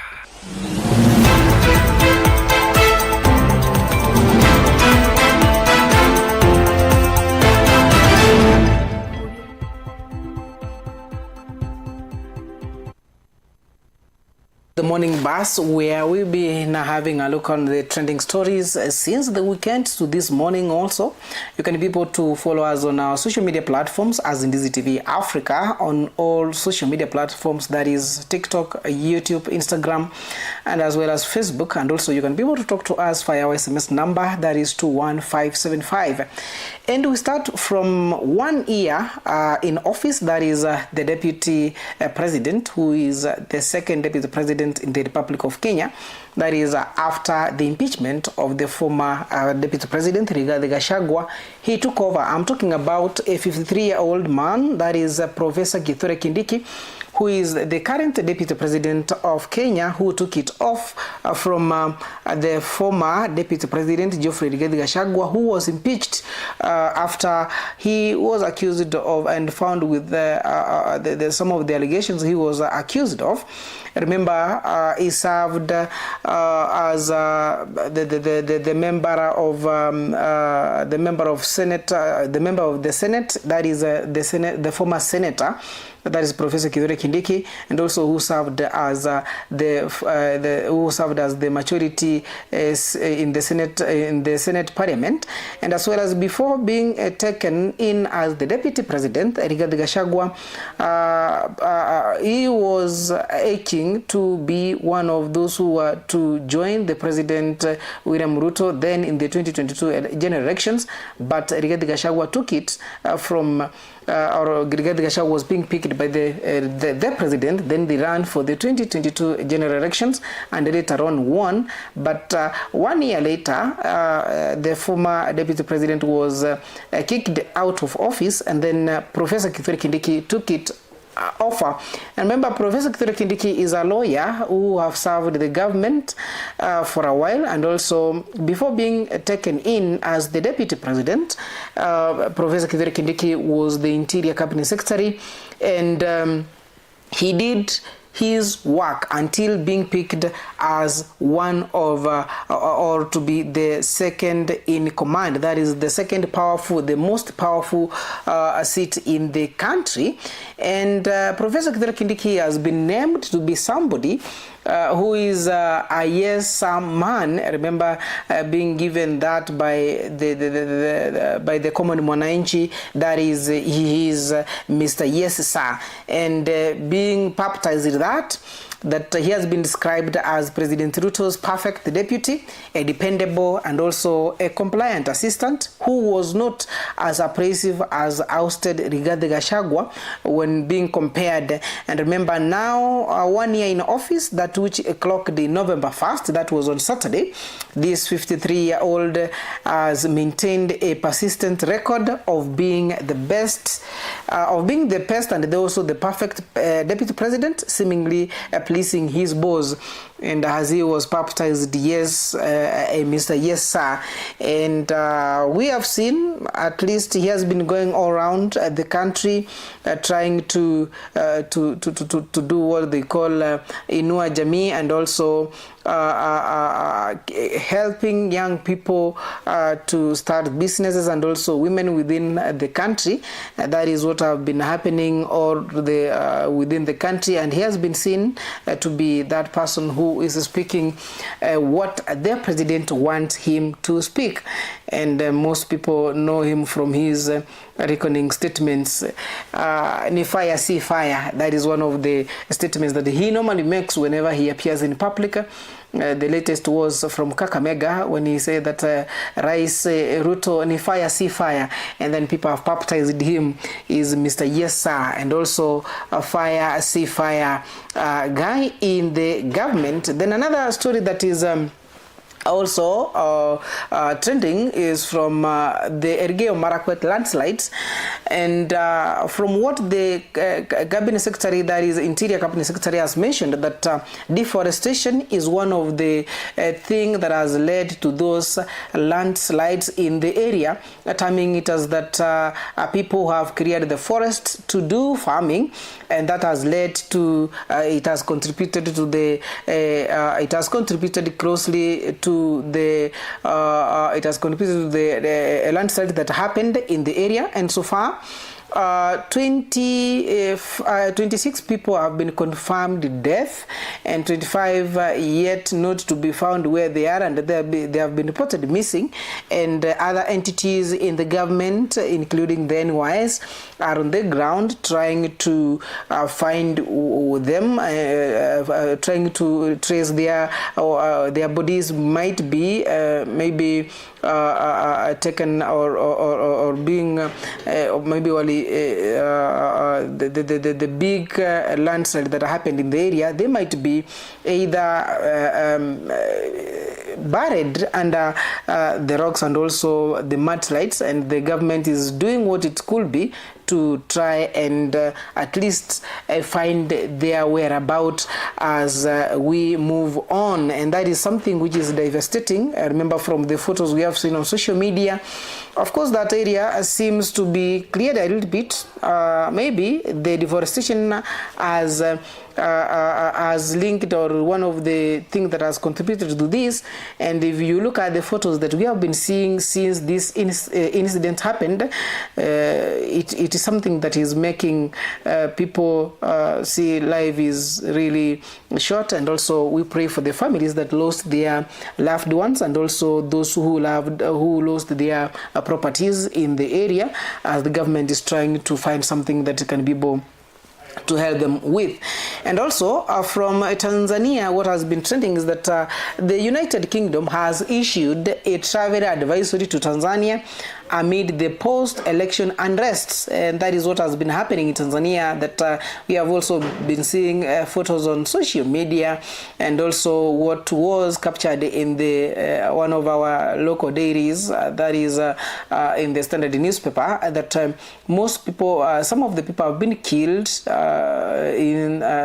currently in Tanzania during the elections that took place, and now the UK has issued travel advisory to Tanzania to its citizens who are living in the country amid the post-election unrest that has been happening in the country, that is in Tanzania. Remember, so far, some of the political parties in Tanzania have not agreed with the results that was announced by the Electoral Commission of Tanzania, and a statement that is making from different parties saying that they are not accepting the results so far.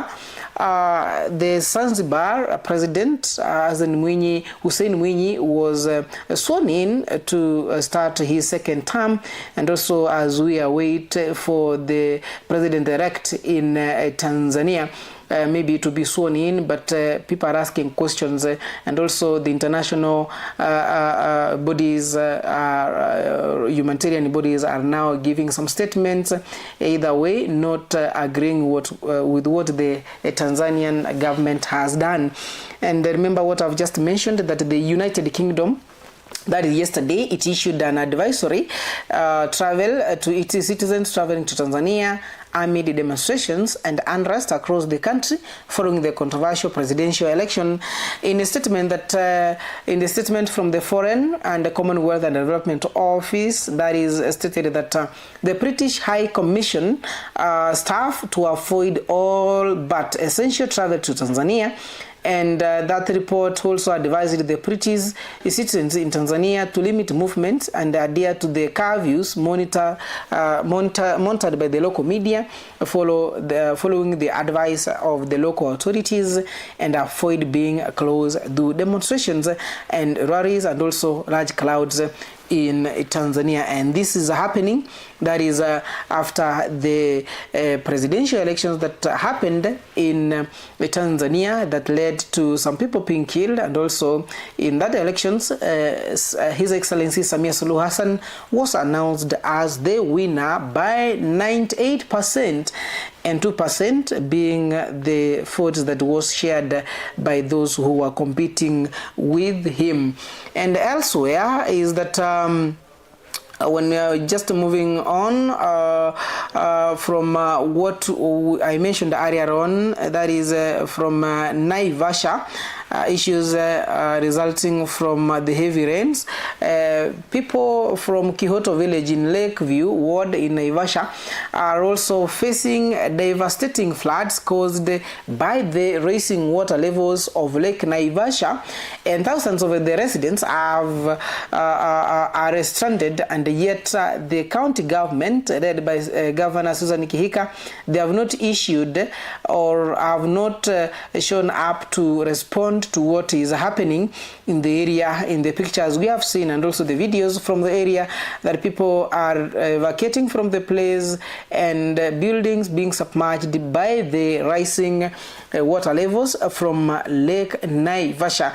And all what we can say is that if you know you are living in lowlands, please ensure that you move to highlands where water levels cannot get into. And you know, these are the natural calamities that we cannot manage to hold or dictate, and sometimes they do dictate, and it's good for you to adhere to it and also move away. Your life is most important than what is happening, or the property maybe you have secured in that area.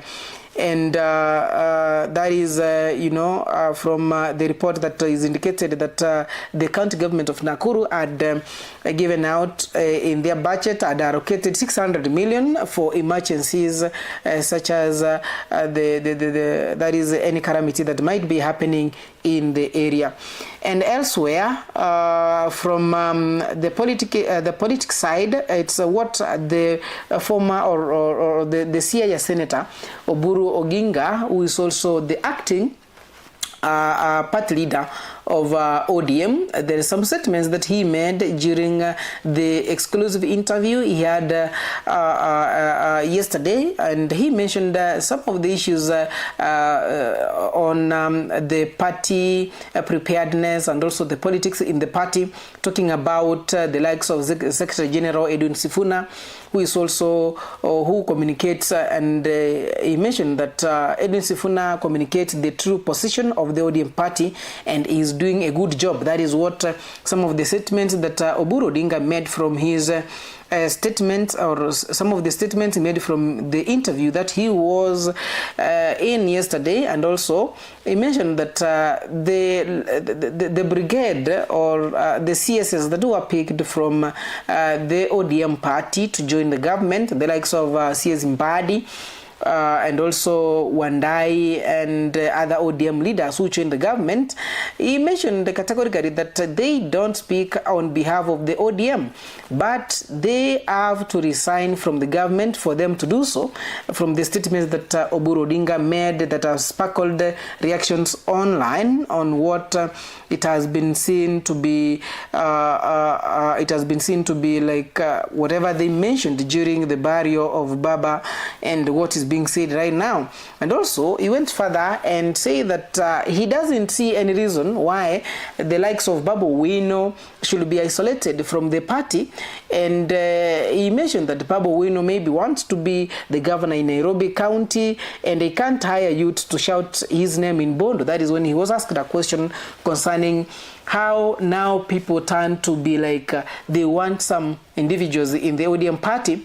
Remember during the burial of Baba in Bondo, some youths and countrymen were being heard shouting Babu Wino, and he was responding to that, Babu Wino cannot hire people to shout his name in Bondo, and he just mentioned that he wants young people to take over the leadership of ODM party and lead it to the next level. And as well as Oburu Odinga revealed that what happened to his brother Raila Amolo Odinga, and he mentioned something that has sparkled conversations on social media, including those who have commented on the same, is Dr. Miguna, who was some days back, who was a close ally to Raila Amolo Odinga. That he mentioned that the leader, the ODM party leader, Raila Amolo Odinga, as it was revealed by Oburu Odinga, that he revealed that he had a blood cloth and was discovered in the late Raila Odinga's head before he flew to India for treatment, and something that has sparkled. There's sparkled conversations on social media, some asking questions from the reports that were being given in Kerala, India, by the doctors who were attending Raila Amolo Odinga, from what they termed to be a cloth on one of his legs, and what Oburu Odinga mentioned yesterday about that it was a cloth on his head, and that sparkled some conversations on social media. And that is politics all over. As we move on about now the marathon that happened, the New York City Marathon that happened in the US, that now talking about Eliud Kipchoge, the legendary athlete who finished in the 17th position and his debut appearance at the New York City Marathon. He finished in 2 hours 14 minutes and 36 seconds there, and this is the race that hinted could be the final world marathon major, with a marathon career spanning of 12 years and also 25 races. He is now officially a 6-star finisher. As we move on from that sports area, what has been trending, and remember the Kenyan women marathon, the New York City women marathon that took the first place, the second, and also the third position. The Kenyan athletes did that, led by Helen Obiri Lokide and also Chepkurui from that pace. And elsewhere, in registration of the voters that has been done, that has been ongoing in the country, so far IEBC has announced that over 90,000 new voters have been registered across the country, and as part of the continuous voter registration exercise which is ongoing, and the electoral body says in addition of 15,619 voters have transferred their registration to preferred polling stations, while 188 updates have been made to correct or adjust existing voter details, and the figure falls short of the projected target of 6 million new votes. And remember, it's something that has been sparkling conversation on social media amid the preparedness for the 2027 elections, and the IEBC is working all around to ensure that it can be able to deliver its mandate to ensure that it has registered over 6 million votes, and to ensure that it will be taking care of the elections come 2027. And elsewhere, in in Magarini, the ODM brigade was there campaigning for their own candidate who is standing in for the ODM for the by-elections happening this month on 27th. And what Senator Oburu Odinga of Siaya mentioned, nikimunukuu what he mentioned in Swahili, that wengine wanataja kwamba mbona nimechukua chama cha ODM na mimi miaka yangu imesonga zaidi. Anasema kwamba ODM ni chama cha Gen Z na vijana kama mimi, kile ambacho or what the senator of Siaya, who is also the acting party leader of ODM, mentioned, that the party is for the young people like him. And you know, many people are asking questions, who is young? You know, that is what has been sparkling on the social media platforms, talking about the political pressure will hit on others, talking about that the political pressure will hit on him. That is referring to Dr. Oburu Oginga, who is the senator for Siaya and who is also the acting party leader for ODM party. And elsewhere, as I mentioned earlier on the morning report about the tour the president made to Western Kenya, as it came to an end yesterday, and Ruto promised that he will be presenting a proposal in Parliament in a few weeks from now on how to move Kenya from the third world country to a first world country. And that is something he spoke when he was attending a church service in one of the churches in Vihiga County in Western Kenya.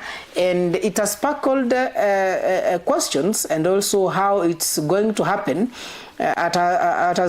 Terming it as ahadi ya uongo, then talking about how he's going to give a proposal on Parliament in some weeks to come, and that proposal is going to show, it's a roadmap or a blueprint on how Kenya will be moved from the third world country to the first world country, something that Kenyans are waiting to see how it's going to happen and how it will be done. Elsewhere in Nairobi County, actually this is something that happened in Kiambu County, in Juja Road, where a 33-seater matatu belonging to Lova Sacco was set ablaze on Thika Road by the elite residents after allegedly hit and killed a pedestrian in Juja, that is in Kiambu County. And it is something that has been happening all through, that the matatus in the city that are involved in accidents, they are being torched. And you know, it's something maybe it could have solved in an amicable way if people take it serious on what is happening. And also remember, as a driver, you know, during this festive season, approaching festive season, you know, and also it's a rainy season, you need to be very keen on the road as you move, and also to avoid such cases. And elsewhere, the Kisii governor, Paul Simbarati, was in Kitengela, Kajiado County, and he took the ODM sensitization campaigns to Kitengela in Kajiado County, and we held consecutive meetings, and from the photos and also the videos we saw on social media, that he had a huge brigade of young people in motorcycles having the branded caps for ODM, and also having his name on it, as he was entrenching to Kajiado, that is in Kitengela area there. And elsewhere, more reports on what happened in Elgeyo Marakwet East landslide disaster. You know, we saw the CS Interior, Kipchumba Murkomen, leading the search and rescue victims from the Marakwet East landslides. The death has risen to 26 after the heavy rains on Saturday, and also 25 people remain missing, and also 26 are receiving treatments in different hospitals in the area, including the Moi Teaching and Referral Eldoret, where most of them were ferried to fire flights that were there to help. And elsewhere, that the Prime Cabinet Secretary, that is Musalia Mudavadi, he had some sensation talks in the area when the president was with him in the Western tour, where he mentioned nikinukuu in Swahili what he said, that naambia watu wa mkoa wa Magharibi kuna watu wanakuja na hadithi za jaba kutoa Waluya kwa Ruto. Mkiondoka kwa Ruto, majirani kirejelea the Lake region people, that is the Wajaluo, watashika sawasawa nyinyi mukilia machozi kule nje. So in the other time he was telling the Western people that they should not leave the government, and for those who are telling them to get out of the government, there are people who are sitting waiting them to get out, and then they will just get in and they will hold on it, and they will be there completely, and the people from Western Kenya might be then crying later on from what is happening, mentioning that they should not follow what people on some of the politicians are telling people from Western Kenya to get out of the government. And as we move on, from what Senator Sosi spoke also regarding the ODM party and the structure of it. He says in Swahili that Bwana Rais Ruto, chama cha ODM kiko na structure, address us through our structure. Members of parliament kama vile Jalango and Elisha Odhiambo walifukuzwa kutoka ODM party. Hawaizi ongea maneno ya ODM kwa niaba ya chama, mentioning that some of the people who were kicked out of the who were kicked out of the ODM Orange Democratic Movement cannot be able to speak on behalf of the party, but they are saying that the ODM party has its own structures, and the president should be following those structures to talk to them and communicate and have meetings with them. That was Senator Ososi, who was trying to make some statements, and these statements are directed to the President William Samoei Ruto. And elsewhere, we saw Honorable Dennis Waweru, who joined the congregants in the BCA Mukarara. Later on, he visited the family of the late Dennis Waweru, visited the family of the lady Bernadette Mudhoni Mungai at their home in Kirigu Mudhini, Dagoretti South, to comfort them during this difficult time, and he extended his heartfelt condolences to the family and friends, praying for strength and also peace. Those are some of the stories that are trending on social media, and there are more that are ongoing on platforms that is X, Instagram, and also Facebook, as we move on and try to see what has been happening, and the ones from Tanzania that has been having after the elections that happened in Tanzania, we have seen pictures of people killed from the post-election violence that was seen in the area, and we have seen some countries giving or issuing advisory to their people or citizens living in the country and those who are traveling to Tanzania. As we move on, I'll take a short break. Then later on, get on board. Then we'll be talking about what we normally discuss on Mondays, that is politics and also education. Remember, the government has said that it cannot manage to pay the 7.9 billion shillings to the striking lecturers, but they have requested to do it in installments.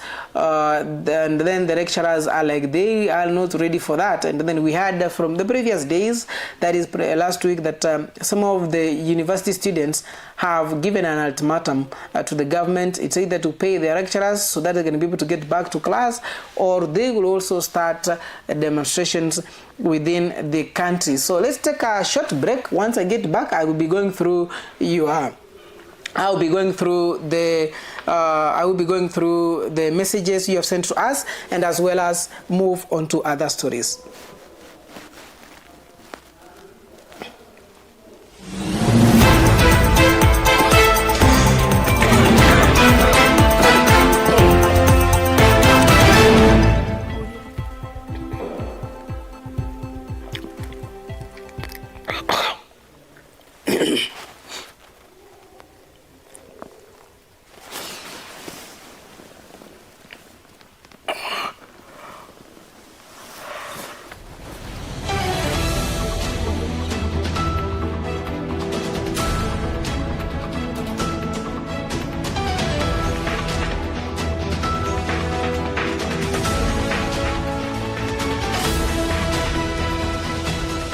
Unatazama Ndizi TV Africa.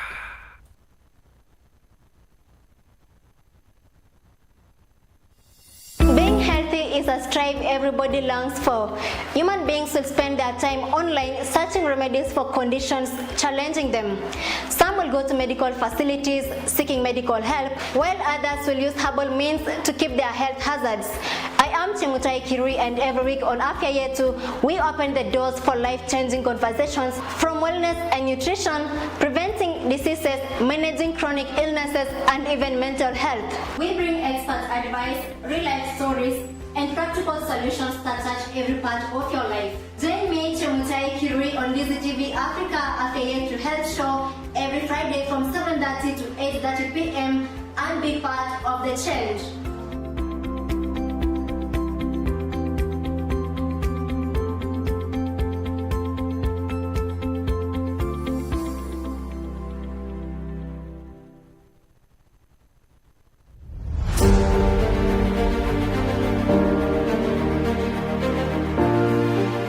Naam, ni wakati wa kusikiza sauti inayobeba maono, busara na hali halisi ya kisiasa humu nchini. Karibu katika kipindi Sauti ya Uongozi. Hapa tutakuwa tunazungumza na viongozi kujieleza katika hali halisi ya yale ambayo waliahidi kuyafanya, na bila shaka kukupa wewe mtazamaji nafasi ya kuzungumza kama mwananchi wa kawaida kwa yale ambayo waliahidi kuyafanya katika maendeleo humu nchini. But after making the payment, they delete it. Now, what kind of accounting is that? Because you are supposed to maintain the details of whoever you paid so that the figures can balance. Watu ambao wanafanyiwa sio kwamba ni wale wananchi wote ambao wako pale wanafanyiwa ile funding. Ni makundi haswa. Na zile pesa kufika katika makundi ikamfikia mwananchi yule ambaye alikuwa anachangiwa akapata kiasi kidogo cha pesa. Ina maana kule kuzurula, ule msururu wa kuzunguka inakuwa ni kama ni null and void kwa mwananchi, anaiona kwamba analagaiwa. If you graduated in 2016 and somebody graduated in 2020, the 2016 was to be given priority to get that job. But nowadays, members of parliament have taken over. They get the letters, they dish them in funerals, others they sell them to the highest bidder. Kila wiki tutakuletea mahojiano ya kina na viongozi kutoka sekta mbalimbali na jamii kwa ujumla. Je, unajiuliza maswali ni kipi ambacho kinajiri nyuma ya pasia la uongozi? Basi hapa ndipo unapaswa kukaa mkao wa kutazama na kusikiza. Usikose Sauti ya Uongozi kila siku ya Jumamosi kuanzia saa 1 jioni hadi saa 3 jioni ndani ya Ndizi TV Africa, nami Geff Nyakundi. Sauti ya Uongozi, tunazungumza, tunajenga, tunabadilika.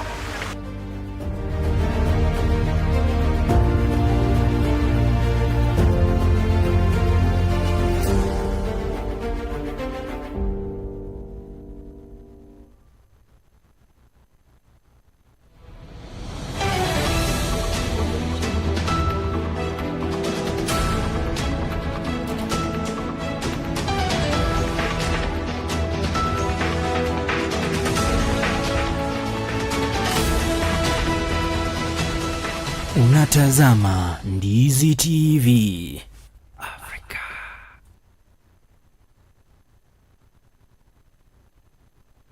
Je, wewe ni mmiliki wa aina ya gari aina ya Alto, Probox, Harrier, V8 na Lexus? Jipatie brake pads kwa bei nafuu hivi sasa. Vilevile oil filters kwa gari aina ya Toyota na vilevile Subaru. Ili upokee popote ulipo, piga simu kupitia nambari 0739318606.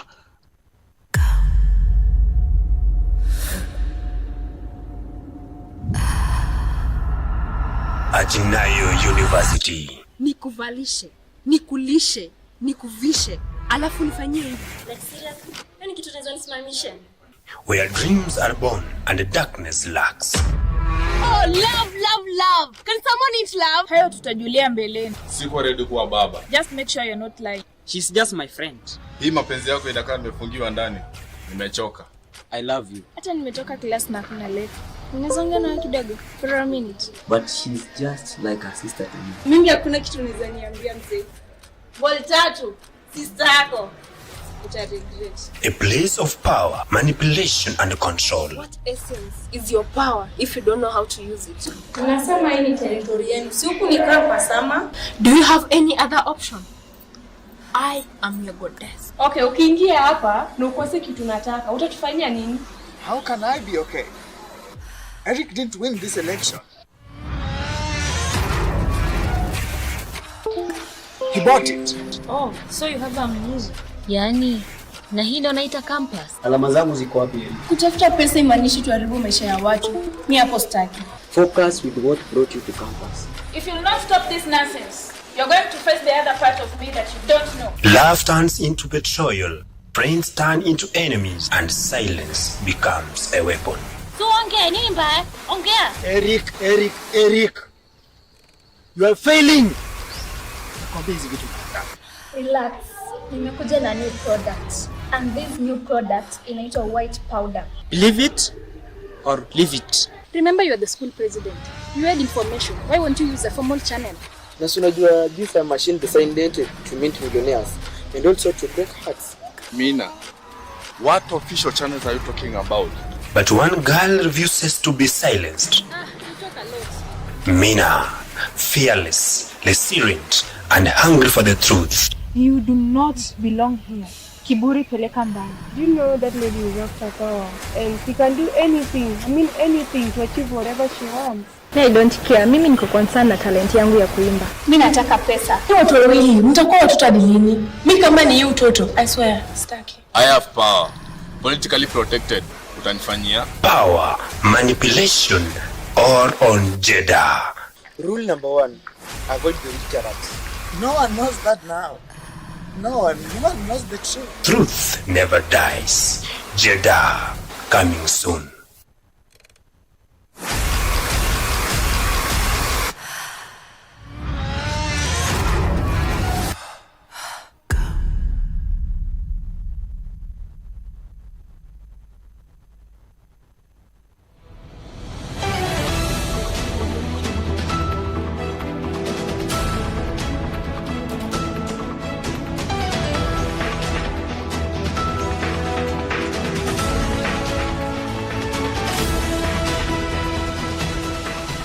Unatazama Ndizi TV Africa.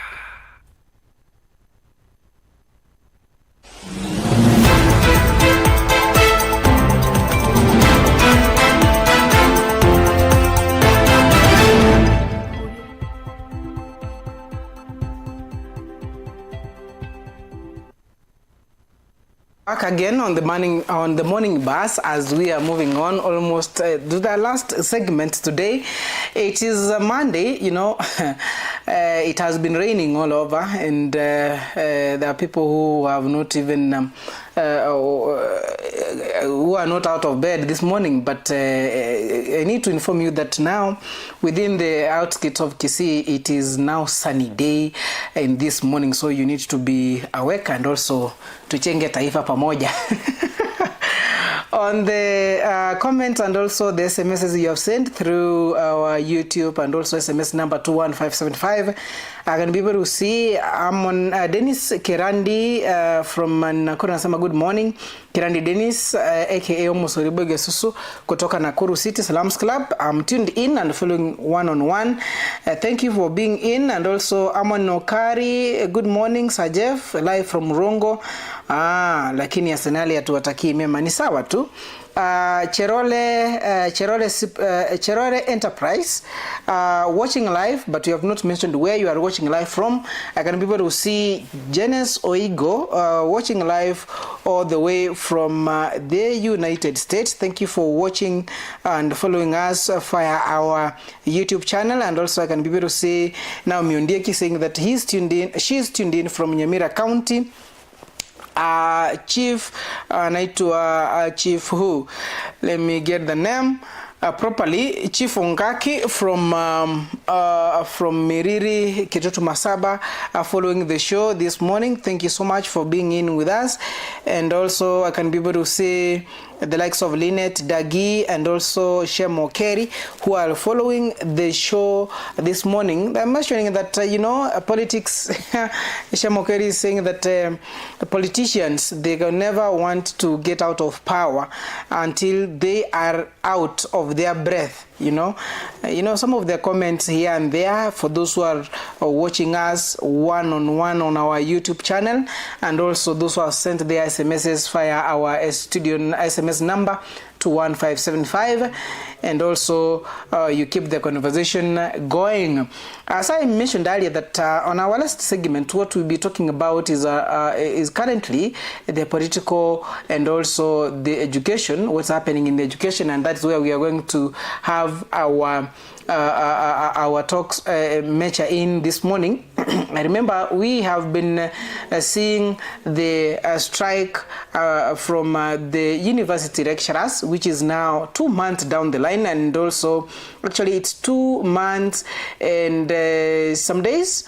And the lecturers have said no, we will not get back to class until the CBA we signed, it has been implemented fully, and they are demanding 7.9 billion shillings from the government. And in the morning report, and also what I mentioned earlier on, is that the CS has mentioned that they cannot manage the 7.9 billion shillings at once, but they are ready to do installment payment to the university lecturers.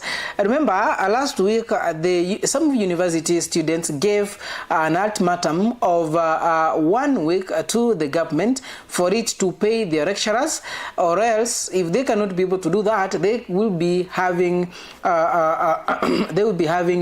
maandamano all over to demand that their time has been wasted. That is, of which is true, that they have suffered a lot, and remember they have paid school fees, and others they depend to be given the upkeep fee and also food they eat whenever they are staying at school, and as well as they are missing classes. It's not something which is a justice to them, and we were waiting to see what will be unfolding after today.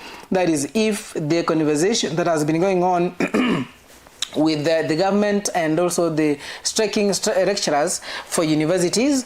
If it's not going to be resolved, then what's going to happen? That's a question that we are asking, and Kenyans also are asking. And also you can be able to talk to us, give your opinion through our SMS number 21575, or you can be able to talk to us via our social media platforms, that is on Facebook and YouTube as Ndizi TV Africa. And later on I will be able to go through the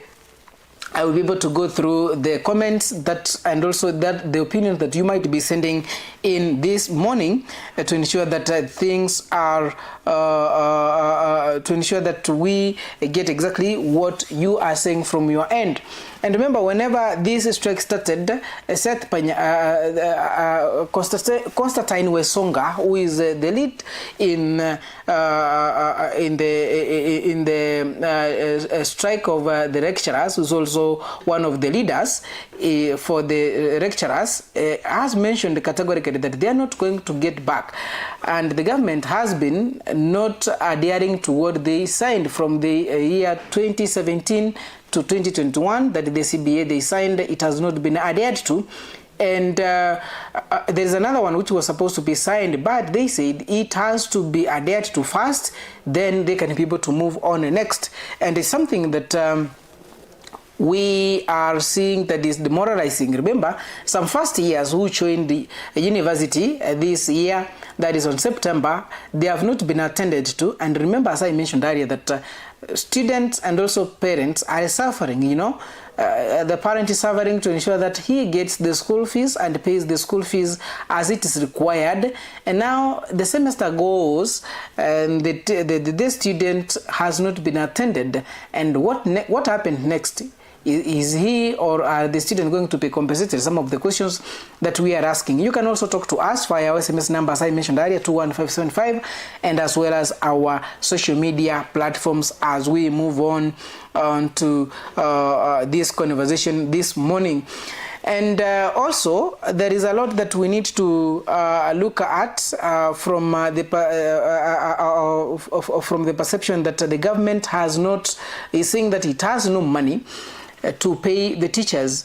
And what should it happen? Should the lecturers continue with their strike, or should they have a conversation? Remember, the CS Education, Bwana Migoso Gamba, has mentioned that what they can manage is a little, not the full amount, that is the 7.9 billion. Will lecturers relent to that, or they are going to be like, we don't want this, as they have mentioned earlier on, that they need the full payment of their salaries before they get back to class? And that is the question we are asking this morning. And from the political side, that these lecturers and also the politicians, now the government, is politicizing the issue of teachers, and some of them mentioning that we cannot manage to do the same, or we cannot manage to politicize the education of the common mwananchi with what is going on with between the government and also the lecturers, what they had signed earlier on. As we move on, remember, it's something that is demoralizing to some of the students in the country, and for those who joined the university for the first time, and it's something that is making them not to starting engaging in different activities which cannot manage to help them out at all in this manner. And as we are moving on, of course, there is some other things that are happening in the political arena. Remember, on Monday we talk about education and also politics. There is something that has been going on, and what you can be able to see from the latest update is that the Homa Bay governor, that is Gladys Wanga, has scheduled a memorial service for Raila Amolo Odinga in Homa Bay on Wednesday, that is the 5th, saying the people of Homa Bay and Migori did not mourn him properly, and it's because of maybe the hours that were given, and also the very strict schedule that had to be adhered to as by the want of Baba before he died, and also the family and the political arena within the country. And they have said that, or Gladys Wanga has said that he has planned that for Wednesday 5th, that is this week, for the people of Homa Bay and also Migori to mourn Baba properly. And another update from the landslide that happens is that another landslide has been reported in Kibendo area. Another landslide that has been reported in Kipendo area, Keio North, Elgeyo Marakwet County. That is a report from Kenya Red Cross that another landslide has been reported in Kipendo area, Keio North, Elgeyo Marakwet County. And the Elgeyo Marakwet Governor Wesley Rotich confirmed the incident around midnight, noting that the region has been experiencing heavy rains over the past few days.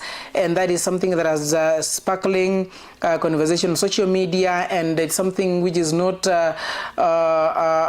something to take it lightly. And remember, it was Chesongoch in Elgeyo Marakwet, that is where another landslide happened, the first one that happened during the weekend, and over 26 people died. 26 are receiving treatment in hospital, another 25 missing. And yet this is another landslide which has been reported in Keio North, Elgeyo Marakwet, in the place called Kibendo. And the governor, Wesley Rotich, has confirmed that incident happened midnight, and that is due to the heavy rain that has been experienced in past few days, so that it has been happening all around in that area. And I think the government agencies and also Red Cross will be moving faster to ensure that in case of other people may be involved in that landslide, they are helping, they are rescuing them, and those who have not been accounted for, the government is making efforts to find where they are. And it's a sad, it's very sad actually to lose people through such a calamities. And as I mentioned earlier, that some of the issues that has been raised, that they are leading to those landslides is about people clearing forests, that is the deforestation for farming and engaging in other activities in the area. That is being mentioned as the major issue that brought to that, but we are hoping for the best, and for those who are on that side, may God help and intervene, as the government agencies and also Red Cross is trying to do what it can to ensure that they are helping and rescuing people from those landslides in the area. Now, and one of the issues that has been sent here, more so concerning the education system in Kenya and the striking lecturers. What the striking lecturers in the country is that the ongoing strike by the university lecturers and the staff in Kenya has paralyzed the teaching completely in public universities. And also this strike is led by the 2017, it has been, it's something that has happened because of the unpaid salaries, arrears from the 2017 to 2021 collective bargaining agreement that was signed. And the union members are demanding as a lump sum payment, and the government has approved the phased payment plan over 3 years, but the union have rejected this, insisting that they want a full amount now or never, as a result, universities are suspending lecturers, postponing exams, and some have been forced to close entirely, putting the academic calendar in jeopardy. The key issues here is that the strike that has been ongoing for over 42 days in public universities and it has all halted over the 42 universities we have in the country, that is the public universities, and the demand by the UASU are demanding the 7.76 billion salary arrears and other related issues for the 2017 and the 2021 CBA agreement. And also, the union response to the government is that it has rejected the government proposal to pay the arrears in 3 installments over 3 years, and others are demanding a one-off lump sum payment. That is from the union response. And something from what the government is going to offer, what the government has said that it's going to offer, is the National Treasury has approved the 7.76 billion payment plan to be spread over the 3 financial year, with the first payment to be 2.16 billion due to the 2025-2026 fiscal year. That is the fiscal year that is the 2026, and rather the university operations. Many universities have suspended their academic activities, postponed exams, and some have been forced to close their campuses, more so in that is in public universities. And also, what are some of the consequences for students? Actually, there's a lot that the students are undergoing, and if you may take time to get them. One is disrupted learning. Of course, their learning has been disrupted. More so those who are joining their first year and those who are in their last semester of finishing their studies. Actually, the learning has been disrupted. And here, the lecturers have been suspended, or lecturers have been suspended, and the academic calendar is severely disrupted. And remember, once you have lost it, then you cannot recount for it. They do say that time lost, you will never recovered. And also, there is a delayed graduation. Remember, if a student was supposed to finish up his studies this year, and then there is a delayed graduation, and then the delay pushes back graduation dates and entry into the workforce. Remember, as much as we do say in the country there is no more there is a lot of graduates with no jobs, and here it's now delaying the graduation back to maybe to be pushed ahead. And also those who want to get into work, the workforce is also reducing. And also the financial burden. Remember, as much as these students, they have missed their exams, their graduation has been delayed, and also their learning has been disrupted, there is a financial burden. And this financial burden, students are forced, or they may face additional financial strain as delays extend the time it takes to complete their studies. And it's something that, as I've mentioned, that time lost will never be recovered. You know, they do say that time is money. And once you lose it, then it's hard for you to do a recovery to it. And then some parents and also some students are going to face some financial strains, more so to repay again for the time lost, for example, this semester. For them to get back again in class, to do a recap and then move on. And then another thing is a risk of lost semester. Excuse me. There is a significant risk that students may lose the current academic semester due to the ongoing stalemate. It is something that has been happening, and you know, already the semester is halfway gone since the strike started, and it's something that I think the government should act upon swiftly as we move on. Excuse me, as we move on this morning, that there is a risk of lost semester in this year. And there's a lot that is happening to parents as they are facing some consequences, both to parents and also students. Something the government should dive in immediately and also resolve through the Ministry of Education and also the leadership of the union. That is, the union should also have a consensus agreement to ensure that they have agreed on the payment plan of the 7.76 billion salary arrears. They are demanding that from the agreement that was signed from the year 2017 to 2021. Some of the universities that have suspended their activities amid the ongoing staff strike is JKUAT, which has also suspended their academic activities in the ongoing strike.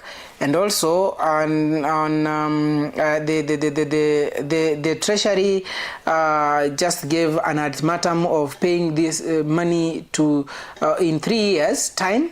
That is, if we start paying starting from the 2025, the 2026 financial year up to the time that it will be able to manage, meaning it's 2025, 2026, and also 2026, 2027, and also 2027, 2028 fiscal year. That is the financial year, and it's something that the lecturers have said that they will not want to listen into, and that is something that we need to dive in keenly, and maybe some of the bodies in Parliament, that is the Education Commission or the Education in the Parliamentary Committee, should be also having or injecting some push for the government to do what's supposed to be done, or have between the government and also these striking lecturers to have an agreement on what is happening, and also have a solution which can be amicably agreed upon to ensure that this issue has been sorted for once and for all. And in Kenya, that is what we have been seeing. It's either lecturers are striking, teachers are striking, doctors are striking for the delay of their payment, or for the lack of maybe some increment in their salaries, depending on the agreement that they have been having. And it's something that has been like, it's a norm in the country that it has to happen like that, so that the government should be able to take in seriously, and also ensure that they just do what's supposed to be done. And as we move on, I can be able to see my time is also running out. I can be able to go through some of the comments that have been sent in here before I finish up the morning buzz show during this discussion. And I can be able to check a few comments that has been sent here. Obiri Cleodina is saying that us comrades are suffering, since then we have not been attended since the strike started, and we are expected to finish school this semester. We are not going to sit for the exams because our time has been wasted in school. The government should act immediately and pay the lecturers, so that we can be able to move, and so that the normal operations can be able to resume. This is Cleodina Obiri, who is reacting on what we have been talking about. And also Anaitwa Ken is saying that the only thing the government is doing is giving money in campaign, and also moving up and down, and they are not seeing Kenyans students, mostly university students, that they are suffering, something that maybe needs to be acted upon as we move on. Those are some of the comments that I can manage to get from for those who have sent them. Then I can be able to see Jose Baba Adrian talking about reacting to what Gladys Wanga has scheduled a memorial service for Homa Bay on Wednesday 5th. Anasema kwamba because United Opposition want to visit on date 6, that is why you are planning for the same, right? That is statements. And then I can be able to see John Korir reacting on the other landslide that has been reported in Kibendo area, Keyo North, Elgeyo Marakwet, saying that it's so sad. May God have mercy on that. And also, who is this? Anaitwa Vera Oteng. Nasema kwamba I love how Oburu Odinga is leading the party of ODM. It's good to have the deputy president from the ODM party, and we will begin right at the right time so that chama ikuwe imara. Huyo anajulikana kama Vera Oteng. And elsewhere, Kiptisia David mentioning that this thing did not happen overnight. It's not about the abrupt occurrence. The lake waters have been riding for the few last years. This is Kiptisia David.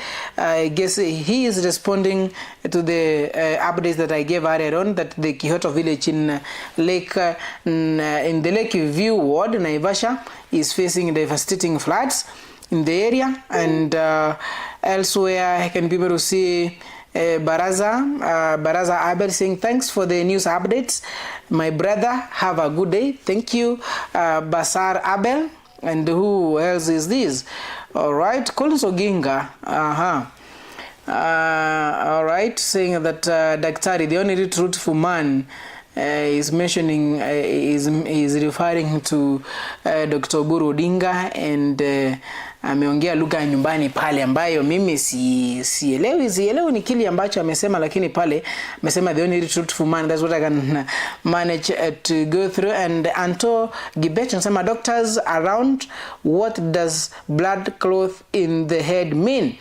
And also swali, I think, regarding what the update I gave earlier on about when Oburu Odinga gave a report on what happened to Raila Amolo Odinga when he said that he had a blood on his head. And I think those are some of the SMSs that I can manage to go through.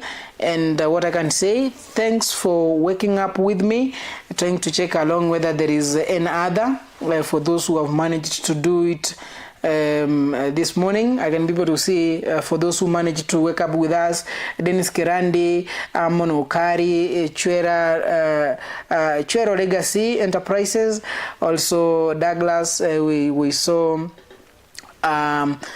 this naitwa nani huyu, aka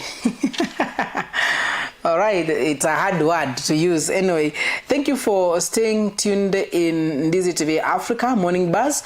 I've been your host, Geff Nyakundi, stepping in for Jacinta Nyabeta, who will be with us probably tomorrow, and we'll be taking it from there. Let's meet again at 1 p.m.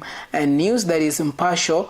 Jumatatu wa Ndizi mpasho saa 7 hapa Ndizi TV Africa. Also keep it on Ndizi TV on our social media platforms. You can be able to follow us Ndizi TV Africa, and also you can be able to keep the conversation going via our SMS number 21575.